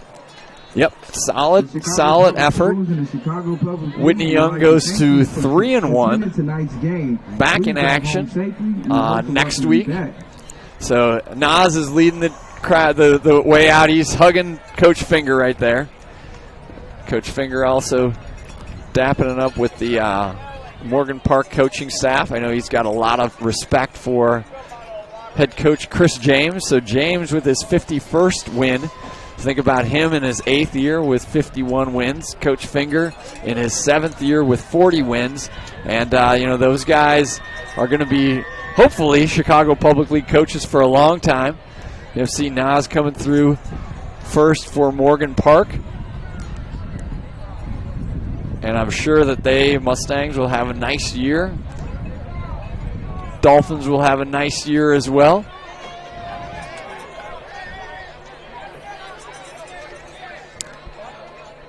Jack, thanks for joining me Barry, today. that was a fun night, and yeah, first tougher competition that the Dolphins have seen this year on a brutal night for weather, and I think we came through it injury free, and we'll move on to next Friday night lights up on the north side.